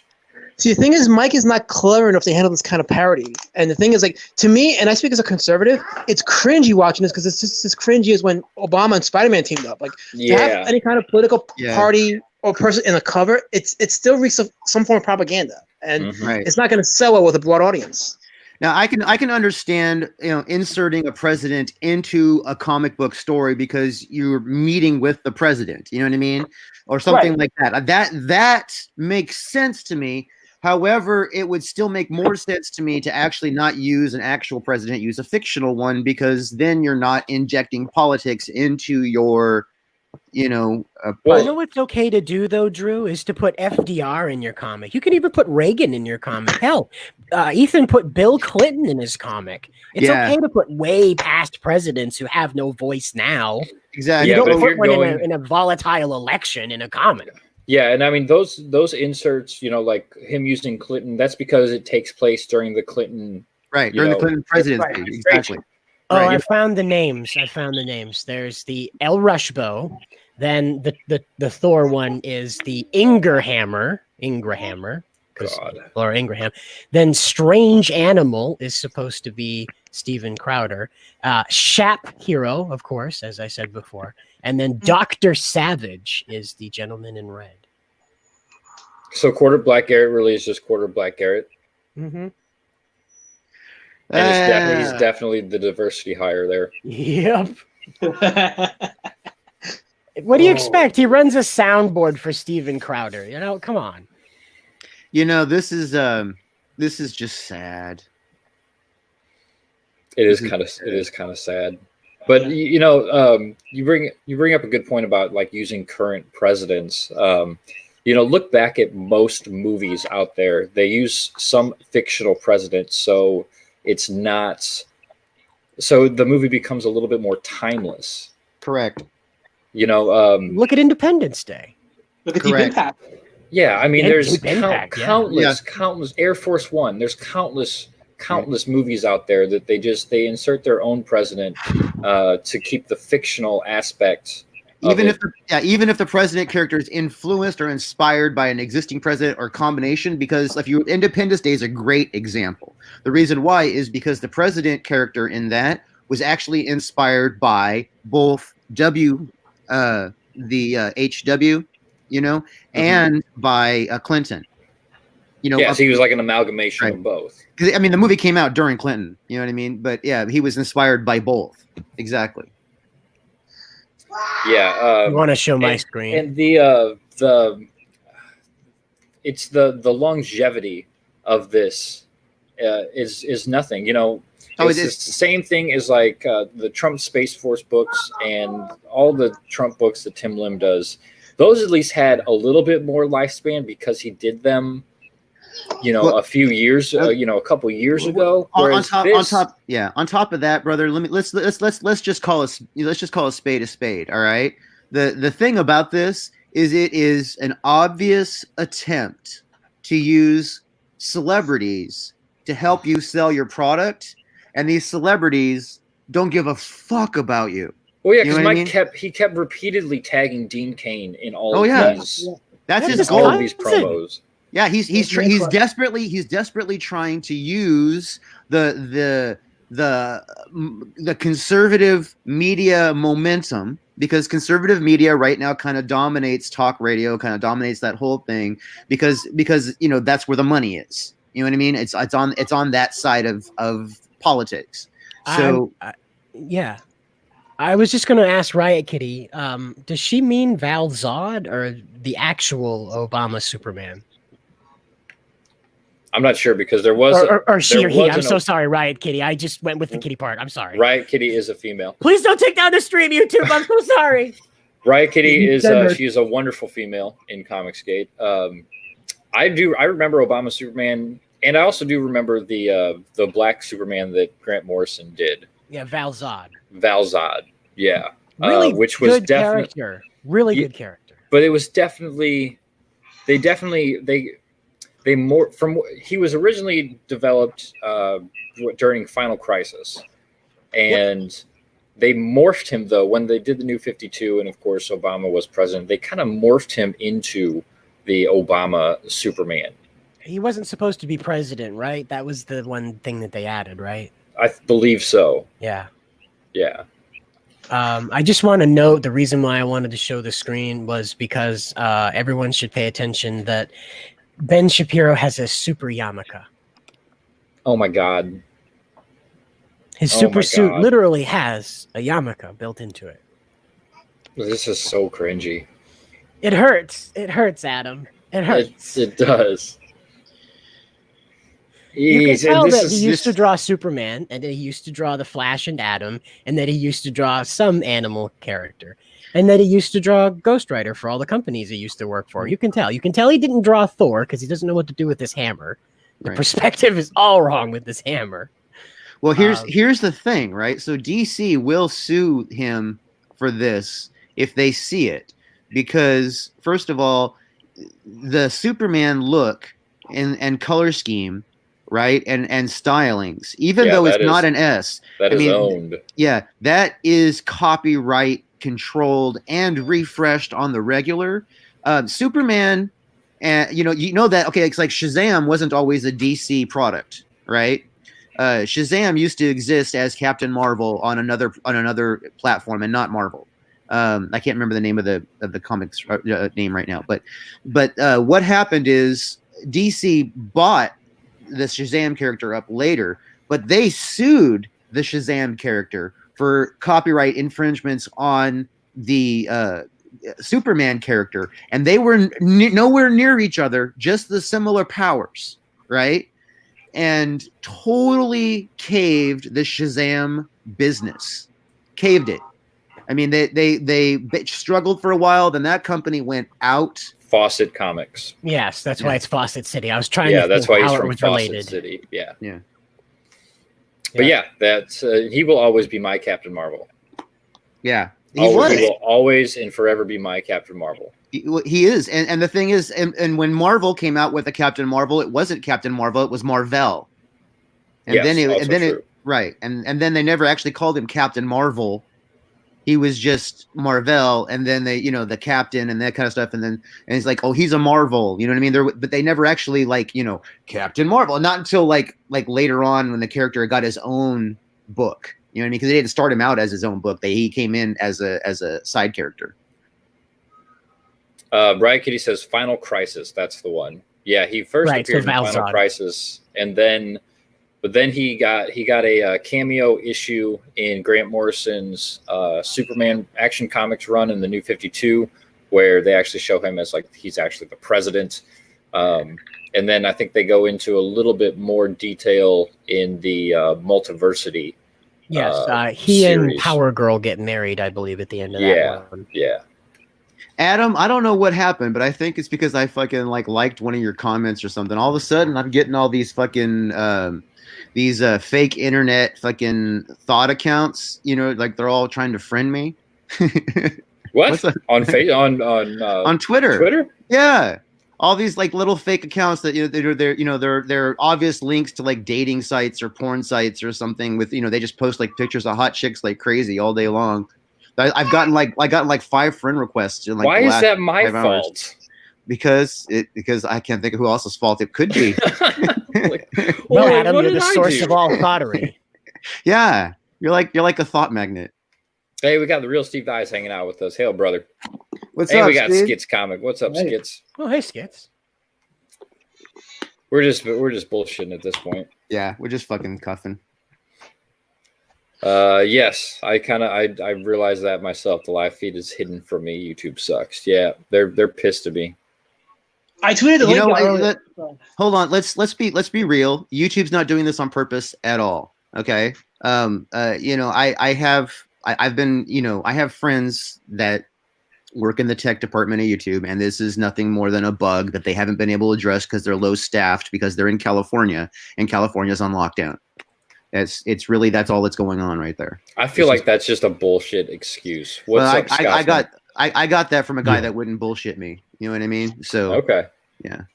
It's just so everybody's aware. This is not an actual YouTube doing on purpose thing. So now I definitely assumed that it was. Yeah. Look at this. The American Avenger changes races with whoever. What the hell? I can't even say it, dude. Look at this. Look at this. Wow. What is going on, Mike? Come on. He's using Dean Cain as reference. Wow. That's what it is. That's what it is. Yeah, that definitely. He must be tracing a picture, and then because this is Superman that he drew him in. This is Superman with brown eyes from that terrible video game comic he did. Oh, Injustice. Yeah, right. That crap. That guy. This is the Superman he drew for that comic with brown eyes instead of blue, and this is him tracing pictures of his cousin. All right. Well, here let's address something that I see in these pictures that I would hit my artist for. Okay, right here, right. This picture right here. Okay, his face is not positioned correctly. All right. It is.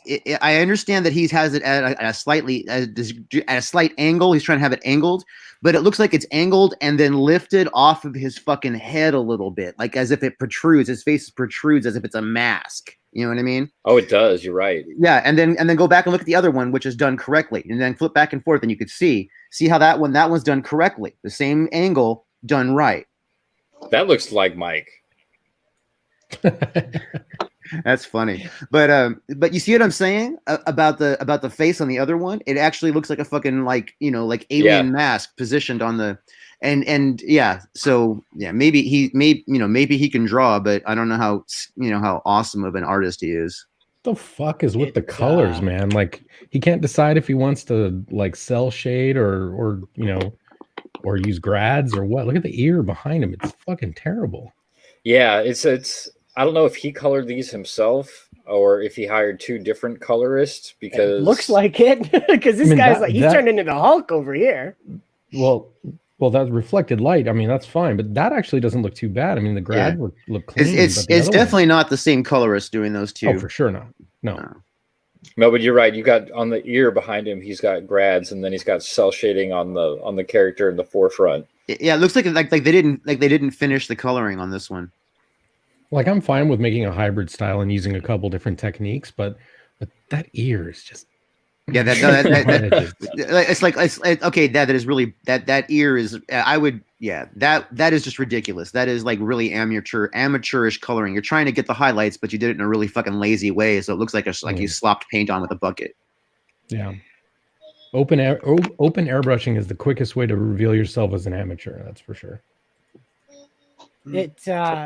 If you look at this one here, where the face is kind of warped, it reminds me of Jeremy Clarkson from Top Gear. Whenever they put him in a vehicle that doesn't have a windshield. You see that? Look at the face. It's like he's in a wind tunnel having his cheeks blown back. You see that? He has superhuman flight, but his skin is not superhuman. It's like the American Avenger flying too fast. What with the double nostril too? I don't get that. Like on the left side, like the colorist accentuated part of the nostril, but then there's another rendering line. Yeah, there. that nose is fucked. What the fuck is going on? At 90, you're forced to accept that really you need a helmet. So do we think that this is going to be a Kickstarter or an Indiegogo project? Indiegogo probably is not going to touch him. I know. Here's the thing: he can't do Indiegogo right now. He can't. He has not fulfilled on what, like 2 projects that he has on Indiegogo right now. They're not considered fulfilled.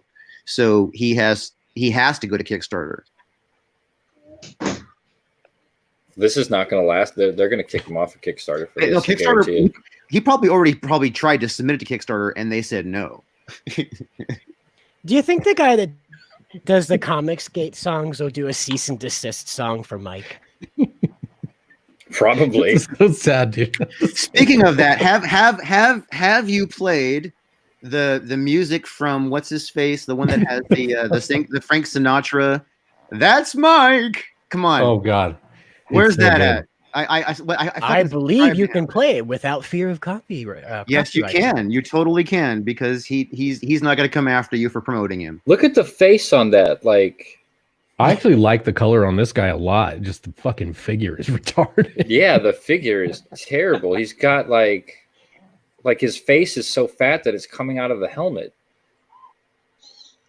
Is he actually small? Supposed to be small because he's standing right in front of the Sabretooth ripoff, and it looks very tiny compared to him. I think the perspective is off on this one. He did this. He did the same thing on this one. So is the little dude supposed to be Mike? No, that's Quarter Black Garrett. Quarter Black Garrett? Is that like not a racial joke? No, that's on Steven Crowder's television YouTube show. He Quarter Black is the diversity hire. It's a joke they make, and he's also compliant with it, and he plays it up. He runs the soundboard guy. Board is basically all he does. Yeah. Oh, okay. So they make a racial joke, and nobody cares because the guy that they're joking on, it happens to be okay with it, so they get away with it. And that's just a sick flag right there. It's pretty weird. Mike made him a lot blacker than I think he actually is. He's more white Hispanic, if you remember that term. Yeah. I mean, it's just that whole concept is in poor taste, even on the radio side of it. You know what I mean? But who cares? He made him 4 feet tall, for God's sakes. Right. No, that's why I thought it was him. He's also quarter tall. Black He's quarter replaced. He replaced not gay Jared. That was his replacement. Oh my god. That was his previous sound guy. Which I like Jared. Jared's pretty cool, but I don't know. Not gay Quarter Black Jared. seems to be he's Quarter Black on Twitter seems to be a bit of a dickhead. That's Wow. I have to know, did not gay Jared talk with an extreme lisp? Like Not at all. was he talking No, he's like just that? a really soy-looking guy. Like one quick glance, and you're like, that guy's voting for Bernie. But nope, that's not him at all. They even did a gay op on Antifa with him. They had him. Steven Crowder had him go undercover with an Antifa group, and they offered to give him weapons. They loved him. They sucked Holy shit! him right up like he was freaking catnip. Exactly. It's pretty funny. Like they can send him into a Bernie rally, and they'll put him up on stage next to Bernie. I mean, to be fair, there's some decent action in some of these poses, but just they're fucking so.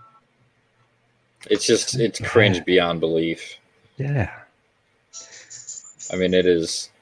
Well, that Ghost Rider analog of Tucker Carlson over here, that's how Ghost Rider would manifest generally on someone. That's what a person who's possessed by the Ghost Rider spirit looks like. To the T. Well, see, that's obvious. He's trying to rip off these characters. See, that's where I get like, okay, it's really obvious to a point. He's actually trying to rip off these characters, and he's trying to cross. What he's done is he's trying to cross over the character that's an obvious ripoff with the public figure in conservative media, and by putting them together, he thinks he's being clever. So obviously that's Rush Limbaugh with the little fucking, Medal of Honor on his neck combined with Zorro. I mean, that's fucking no doubt that's exactly what it is. Clearly that's fucking, a skull head on fire holding a fucking chain as a weapon with gloves. The chain is also and he's got the metal spikes coming on out of the his shoulders. shoulder. That is 100%. That is 100% a straight ripoff of Ghost Rider. Ghost Rider, yeah. I don't know why I'm having a brain fart. But no, every time someone's possessed by the Ghost Rider, that's how the Ghost Rider spirit manifests in them. That's how Marvel designs the characters. Correct. And he still doesn't know what to do with that damn hammer. He cannot get the perspective right on that. And it's almost a ripoff directly of Thor's hammer. The only thing that doesn't rip off is the pattern on the side. If it was like three little circles in like a little Trinity format, and you know what I mean, that would be a ripoff. Or blank. Marvel could or blank. For a blank one. Right, that's true. A blank one would also be a violation. What is that character? And this has no hope. No, that one's a blatant ripoff. You just switched an S for an A, and then that's Superman. Well, what they got Alexandria Ocasio-Cortez's thing over was brand confusion, and that's what they'll get this over. Yeah, that's a good point. Yeah. It's not DC or Marvel. That's DC. This is Superman with an A on his chest. No, Literally the actor of Superman with an A on his chest. You can't. Right. Terrible. But I'm saying if it's not DC with this, it'll be Marvel with Ghost Rider. That's what I'm trying to say. Yeah, no, That's both. true.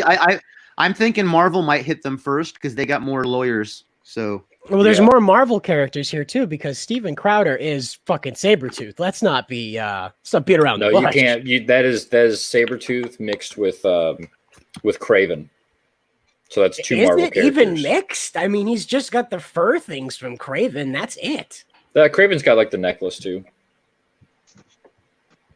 Oh, those are arrowheads. Okay, I thought those were teeth. yeah, no, Sabretooth, it would be teeth.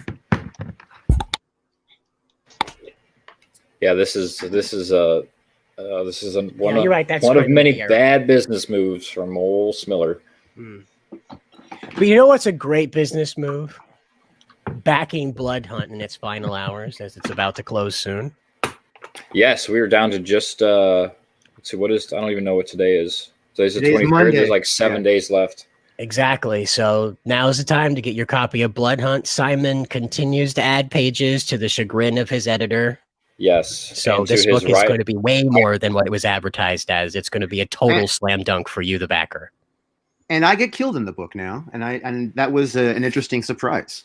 Exactly. Something you should know about this is that Blood Hunt features many of your favorite war campaigners and comic skaters getting slaughtered in a myriad of beautiful ways. Yes, I am literally cut in half. Yes, you are. I die on the variant cover. I believe our fallen brother Black gets stabbed through the gut at some point. So yes, he does. CDK also meets his demise. Yeah, so there you go, guys. Without spoiling it, you have awesome people inside of Comicsgate that paid to die at the hands of this main character that Simon Poitier created for Blood Hunt. If that doesn't prove why you should back it today or as soon as you can, I don't know what will, guys. Yeah, I do. I want to see this. I want to see it boost up. I think we got like 1 or 2 backers last night after the war campaign show. But I want to see this crack 10K before it closes, especially since the 10K stretch goal was supposed to be additional pages, and Sim just went ahead and he decided he was going to add additional pages anyhow. He was going to do them anyway. You know, he was always going to do them. That's why he was just like angsty. You know what I mean? It's like he was, itchy to get them done. So. We had much discussion just trying to get everything into 64 pages, and then he's like, I think I'm gonna add an extra double page here. He's like, I don't want to put this all into one page. It's like, okay, we can make that work as long as, I was like, we actually have to add an extra page to make the double page spread work because of the way all the pages fit together. He's like, oh yeah, that's a good point. Okay, well we can add another page here. And then the next thing you know is, it's went from 64 to 72 pages. 71 pages of story, and yeah, it's honestly it's a steal. Yeah, $25 for the book, $50 gets you the all-in package, which I would definitely recommend because it gets you the book, the variant black and white cover that has my glorious death on it, gets you an exclusive art print, and a sticker from 6AN Comics. I have a question. Is it being printed in Canada or in the U.S.? It is being printed in Canada. He's got a local printer right there in Montreal that is doing the printing for him. And then he's probably going to ship most of them to me to actually do the fulfillment, so it's cheaper in the long run. Hey, you're paying double shipping that way. This is the ingenuity of shipping everything out of Canada is a lot more expensive than if he would just ship them, because he can go pick the books up, right, and then just ship them to me, or sign them and ship them to me, and then I can ship them all out to everybody. Well, you guys are probably you're only 4 hours apart driving distance. Somebody get a van, just go pick them up. You'll save a lot of money. I have a van. I have a red van like Roe. Then go fucking pick them up yourself, dude. You'll save yourself fucking couple $100 that way.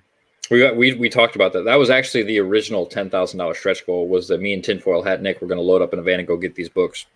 Well, I still think because the cost for him to ship them to you all in one big fucking pallet and all that kind of stuff, you know what I mean? You might as well just take a fucking day, go fucking pick them up in boxes, throw them in the fucking van, drive them back, make an adventure out of it. You will save like $200 easy. It's actually a 15 and a half hour drive to Montreal. And how many? 15 hours? 15 and a half. That seems a little bit long. From St. Louis. From St. Louis? Yeah, St. Louis to Montreal. Yeah, that sounds about right. Yep. It takes about 9 hours just from New York to Quebec, so that sounds about right. Mm-hmm. Huh. So it would be an adventure. I'd still be down for it. I'm trying to think, because we went from Indiana to Maine in like 6 hours. So wow, through a warp tunnel, maybe. Jeez. No, we were fucking hauling ass, but apparently. You Do Shitu says that I should do load van and do a road trip video. I'd definitely do that. Yeah, you definitely should. That would be. I mean, seriously, even if 15 hours is a long drive, so take a friend. But I've done it. I've done long drives like that before. I mean, I'm a truck driver, so 15 and a half hours is really nothing.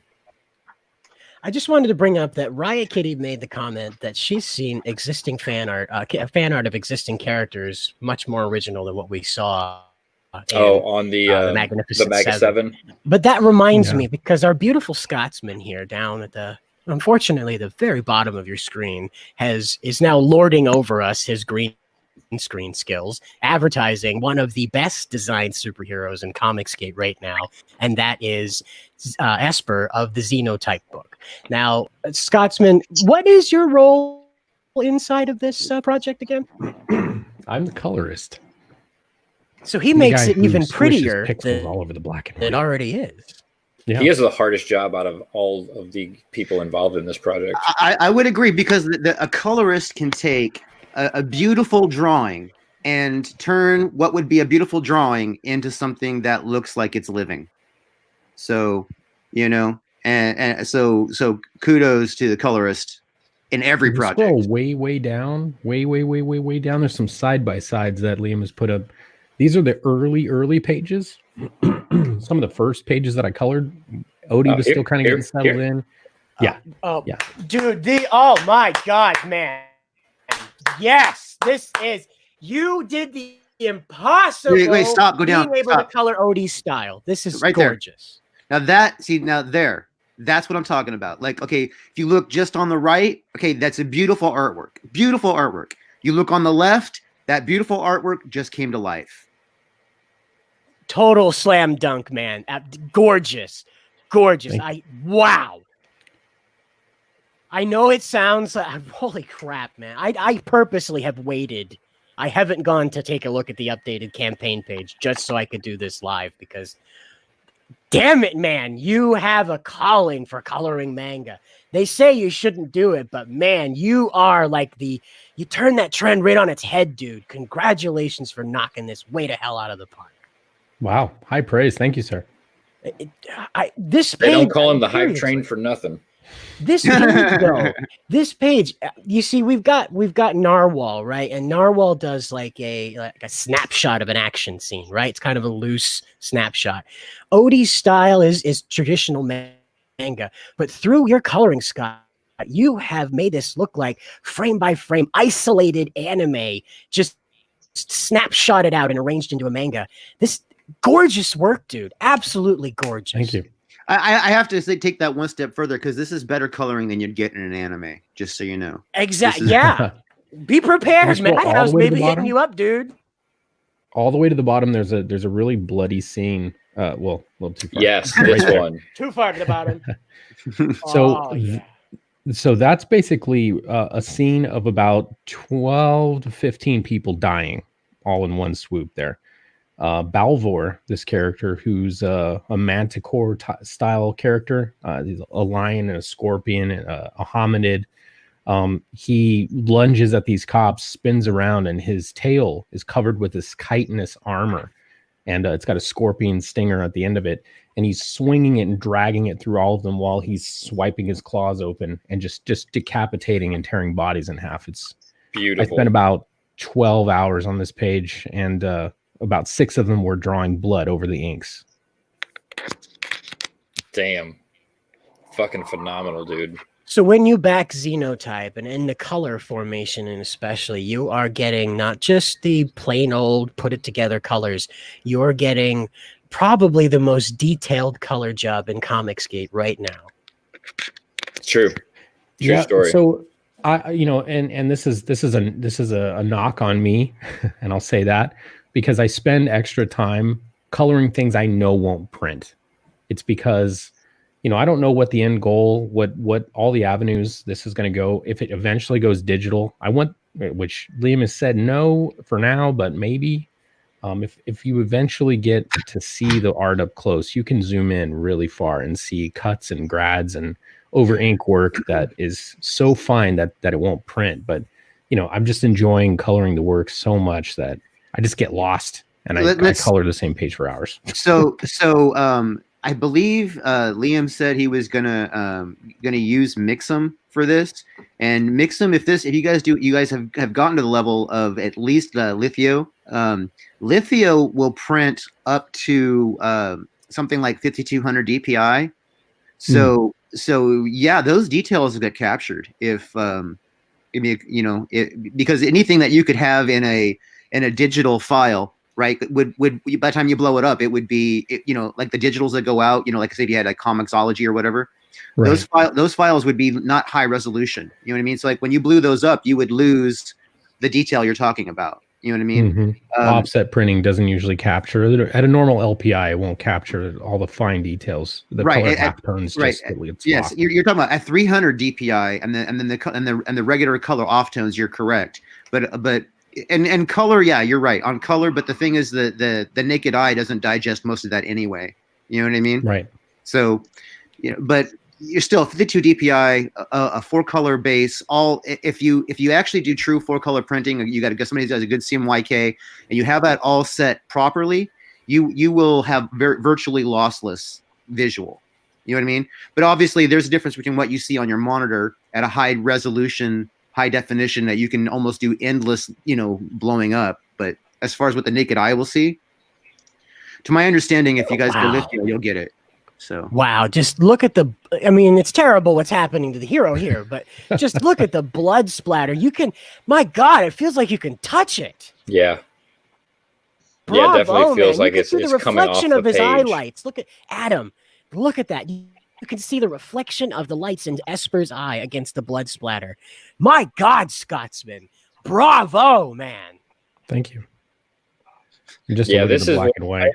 I originally backed this in black and white, and after seeing Scotsman's colors, I'm gonna have to. I'm gonna probably end up bumping up my tier to the. Now, since this is Scotsman's screen sharing right now, right? It is. Yeah. Yes. Zoom the hell in. Let's see that. Let's see that up close.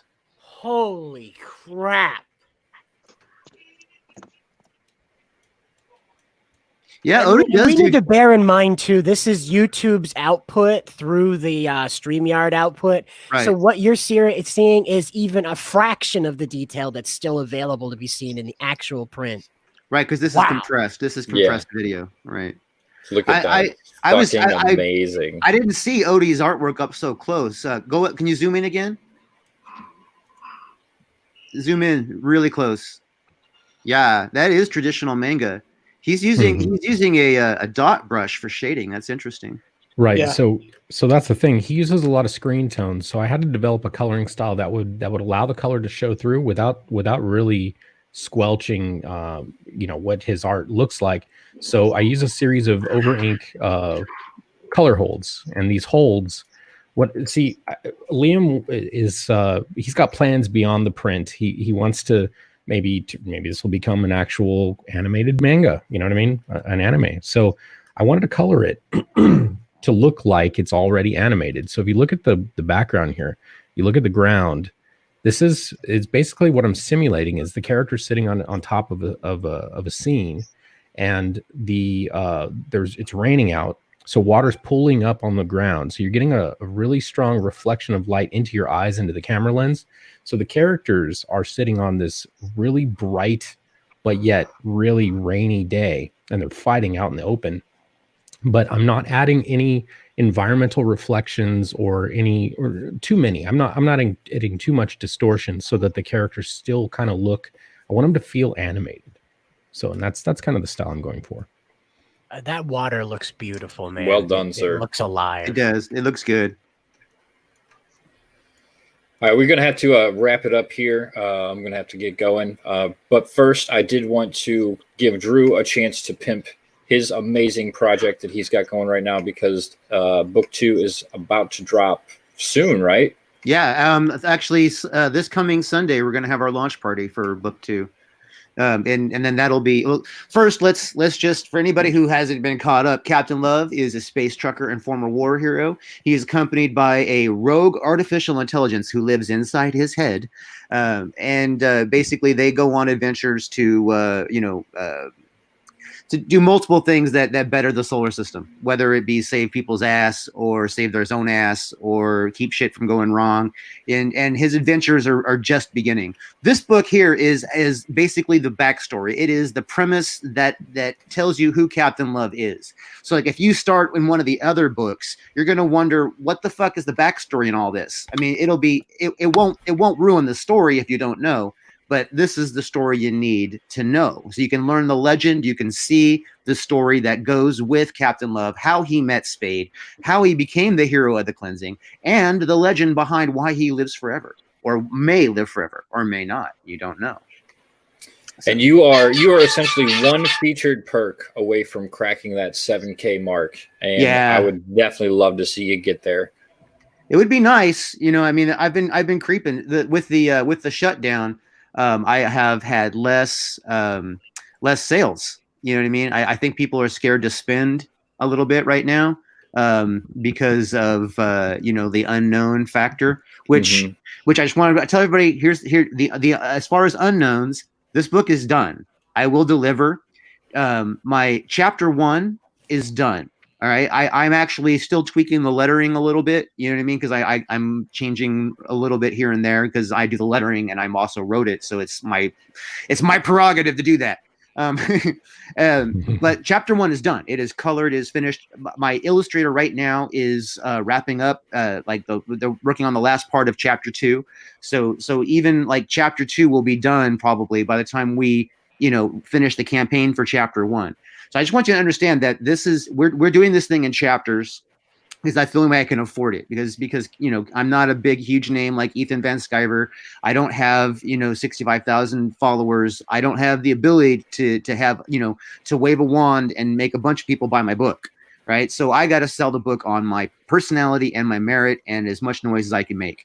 So based on the numbers that I can generate from that, I have to do this in chapters. So I need everybody's support because I'm approaching this in a bunch of different ways. So that there's a bunch of different ways to approach this. But chapter 1 is going to be 24-page story, and it is going to be the first of 6 chapters that will then be combined in a graphic novel. But these chapters are going to be classic. They're going to be floppy style. They're going to be a tribute to comic books in general, and they're going to be impressive. They're going to be everything that you expect from a Captain Love story. And I want everybody to be involved in this because it is going to be something that is going to be remembered. 10 years from now, everybody's going to have heard of Captain Love, or I'm going to fucking die making that happen. You know? That's the kind of drive you need to have, though, brother. Yeah. And if you want to, if you just like search on Indiegogo for Captain Love, you get both campaigns at once. And you want to play the other video real fast? For the second campaign? Yeah. You could have done it from that window, just the search. Then I would have doxed my search history. You don't want to see that. Trust me. Okay. Trust me. There's a lot of fudge in there. So. A lot of fudge. A lot of fudge. Lots of time in our hands. Let's see. I just want to say, Captain Love is probably one of the most creative ideas I've seen out there with the space trucker X war hero idea, man. That's a very, very out there idea, and I'm glad to see that you've landed it like excellently. It's a very thrilling concept. Thank you. I appreciate that. The thing about Captain Love for me is that I had to have it be something that wasn't done before. Like it had to feel familiar, but not be like, oh, I've seen that, you know? Well, here we are. Rise of the Pirate King. Yes. Right before we share the video, I wanted to address the question from Kitty in the chat. She asked, will there be a bundle for people who missed out on the first book? Okay. I'm going to address this right now, and this is basically top secret. Yes, the first book right now is still available, and I will probably keep it in demand. But that original cover and the variant cover that are on that campaign will not be available in this campaign. It's still going to be in demand over there. But I actually have Vinny Tartamella doing a variant cover for that book that I'm going to include with this campaign. Damn. And also we're going to sell the original art from that variant cover, which if you know Vinny, he usually designs digital. So original art from Vinny is a very special thing. So holy shit. Spoilers. Yeah. Well, breaking So news. right, that is top secret. Yeah. Well, not anymore. Now you guys know. So we're going to breaking news. Yeah. All right, let's watch this beautiful video that you have put together for Captain Love, Rise of the Pirate King, Chapter 1.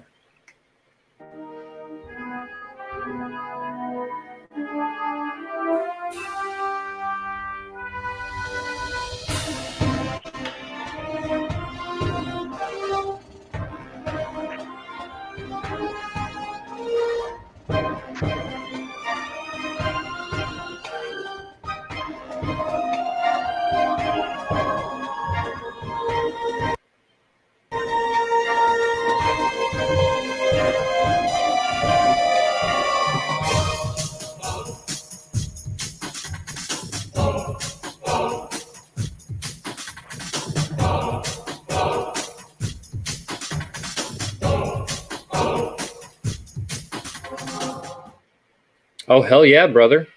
Nice. I like where this is going. Yes. Can I just say, as you know, I'm a colorist, but I've said before, my main discipline is inking. To see someone with good line weights in their work, thank you for that, because there's so much limp-wristed, thin bullshit that's happening. To see thick, juicy line weights really tickles my balls. You My, heard it here. Yeah, my illustrator has been doing illustrations for like 30 years, and this is his first project that's made it to the United States. Oh, wow. Yeah. Wow. And you know, so it's I get to be the privileged party to introduce Andrea Bormida to the United States audience. You know what I mean? So, you know, because Nathan Never is a pretty big Italian comic, and he worked on that for years. You know, but it's just a black and white, you know, sci-fi detective film noir-ish kind of feel. You know, and so this is something that he's used to having to do, you know, all kinds of different designs, you know, from all kinds of different platforms. He actually is architect school trained. You know what I mean? So he actually understands perspective very, very well. And then so much so that sometimes he sees perspective that I don't see, and we fight about it. And then the coolest thing is that he is so studied on all the other artists that he's able to manipulate his style, right? And so he knows how to make a presentation in black and white. Right. So then at that point, obviously line art is everything. How you shade, how you do the lines, all that kind of stuff. And then he knows how to pull some of that back so that the colorist knows how to color.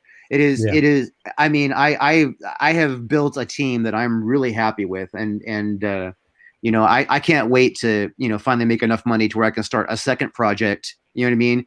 And then, you know, build a new team, you know, because it's like I have so much. I've learned so much from working with these guys, and these guys I've seen these guys get better. You know what I mean? From working with each other as well as working with me. So it's just, you know, I'm excited. And this book, I mean, I have the same team. You know what I mean? Working on from the first book, working on this. You guys saw the artwork. You saw where it's going. The story has got a lot of push. You know, the new villain is a real son of a bitch. You know what I mean? If you like the first villain, you're gonna like this villain, guaranteed. And I mean that. So I want to say really something too. I'm seeing some talk in the chat about like lamenting not being able to afford certain books and stuff like that. Don't really worry about that at the moment, guys. All of these projects are probably going to go into the in-demand store for many, many months. You don't have to worry about making large purchases right now. You can pick your favorites and come back and pick them up later.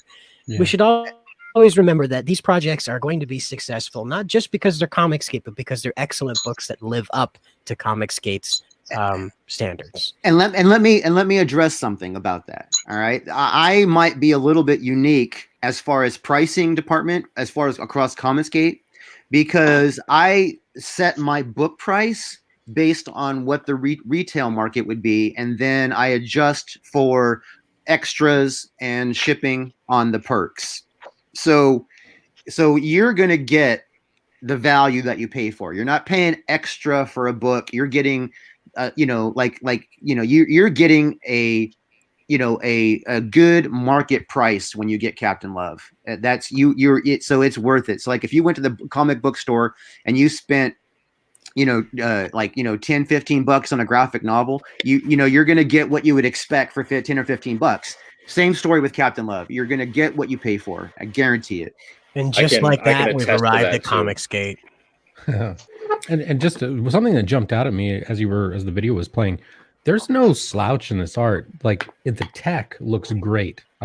Usually you'll see the background start to drop off, but the tech is really detailed, and like I said again, the line weights really push the scene forward. I was really impressed, I got to say. Thank you. And I wish that I could get him online and this kind of stuff, because I would drag his ass into Comicsgate in a heartbeat. But it's I don't think he could handle all the bullshit that surrounds it. You know what I mean? Some people are best left out of on the sidelines, as it were. Yeah. You know, as long as they don't have as long as he doesn't have a problem, as long as he doesn't have a problem with you being Comicsgate and selling the book through Comicsgate, I'd say just leave him be. He doesn't give a fuck about any of that. But you know, the biggest problem he has is, you know, like seriously, the only problem he has is that, you know, every once in a while, you know, he's worried that I'm gonna we haven't ran into it, but he's worried that I'm gonna have Captain Love do too much sexually. Porn. Yeah, he's worried about that. That's right, Kitty. Please remember to use hashtag CG talent search and hashtag Comicsgate talent search with some of your samples to spread around your commissions. Yeah, that's a good tip. Yeah, we'll get you if you got commission time and you need some money, I'm sure we can get you some extra cash in your pocket. Mm-hmm. But I could use some extra cash in my pocket. Somebody buy the book. Well, that's what we just said. Go buy the book. Go back Captain Love. Get it over that 7,000 mark and get ready for Captain Love: Rise of the Pirate King, because it's going to be even better. Also, make sure he's got a sword. Scotsman's got his sword out. Oh shit! Time to go. He's got a sword. Yeah, back Xenotype. Make sure you back Blood Hunt as well. Oh, I back Xenotype, by the way, and I have the first. I have the first. I was the very first backer on that goddamn campaign, and I just son of a bitch. Yeah, I know. Nice. Also, make sure you keep an eye out for Alaz's Road Warrior Drake relaunch coming very soon. It's going to be good bang for your buck as well. Nice thick graphic novel. Sign up for his mailing list so you can get a free activity book for the kids. Wait. So yeah. we get to bang for a buck? Bang for a buck, yes. I'm not cheap. I mean, who says a buck is cheap? Yeah, in these day and age, it's really not. Bang is not cheap. But thank you guys for joining me this morning and coming on and shooting the shit with me on this kind of dreary here Monday morning. And hail to the chat. Thank you guys for coming out and hanging out as well. We will see you all soon. Peace.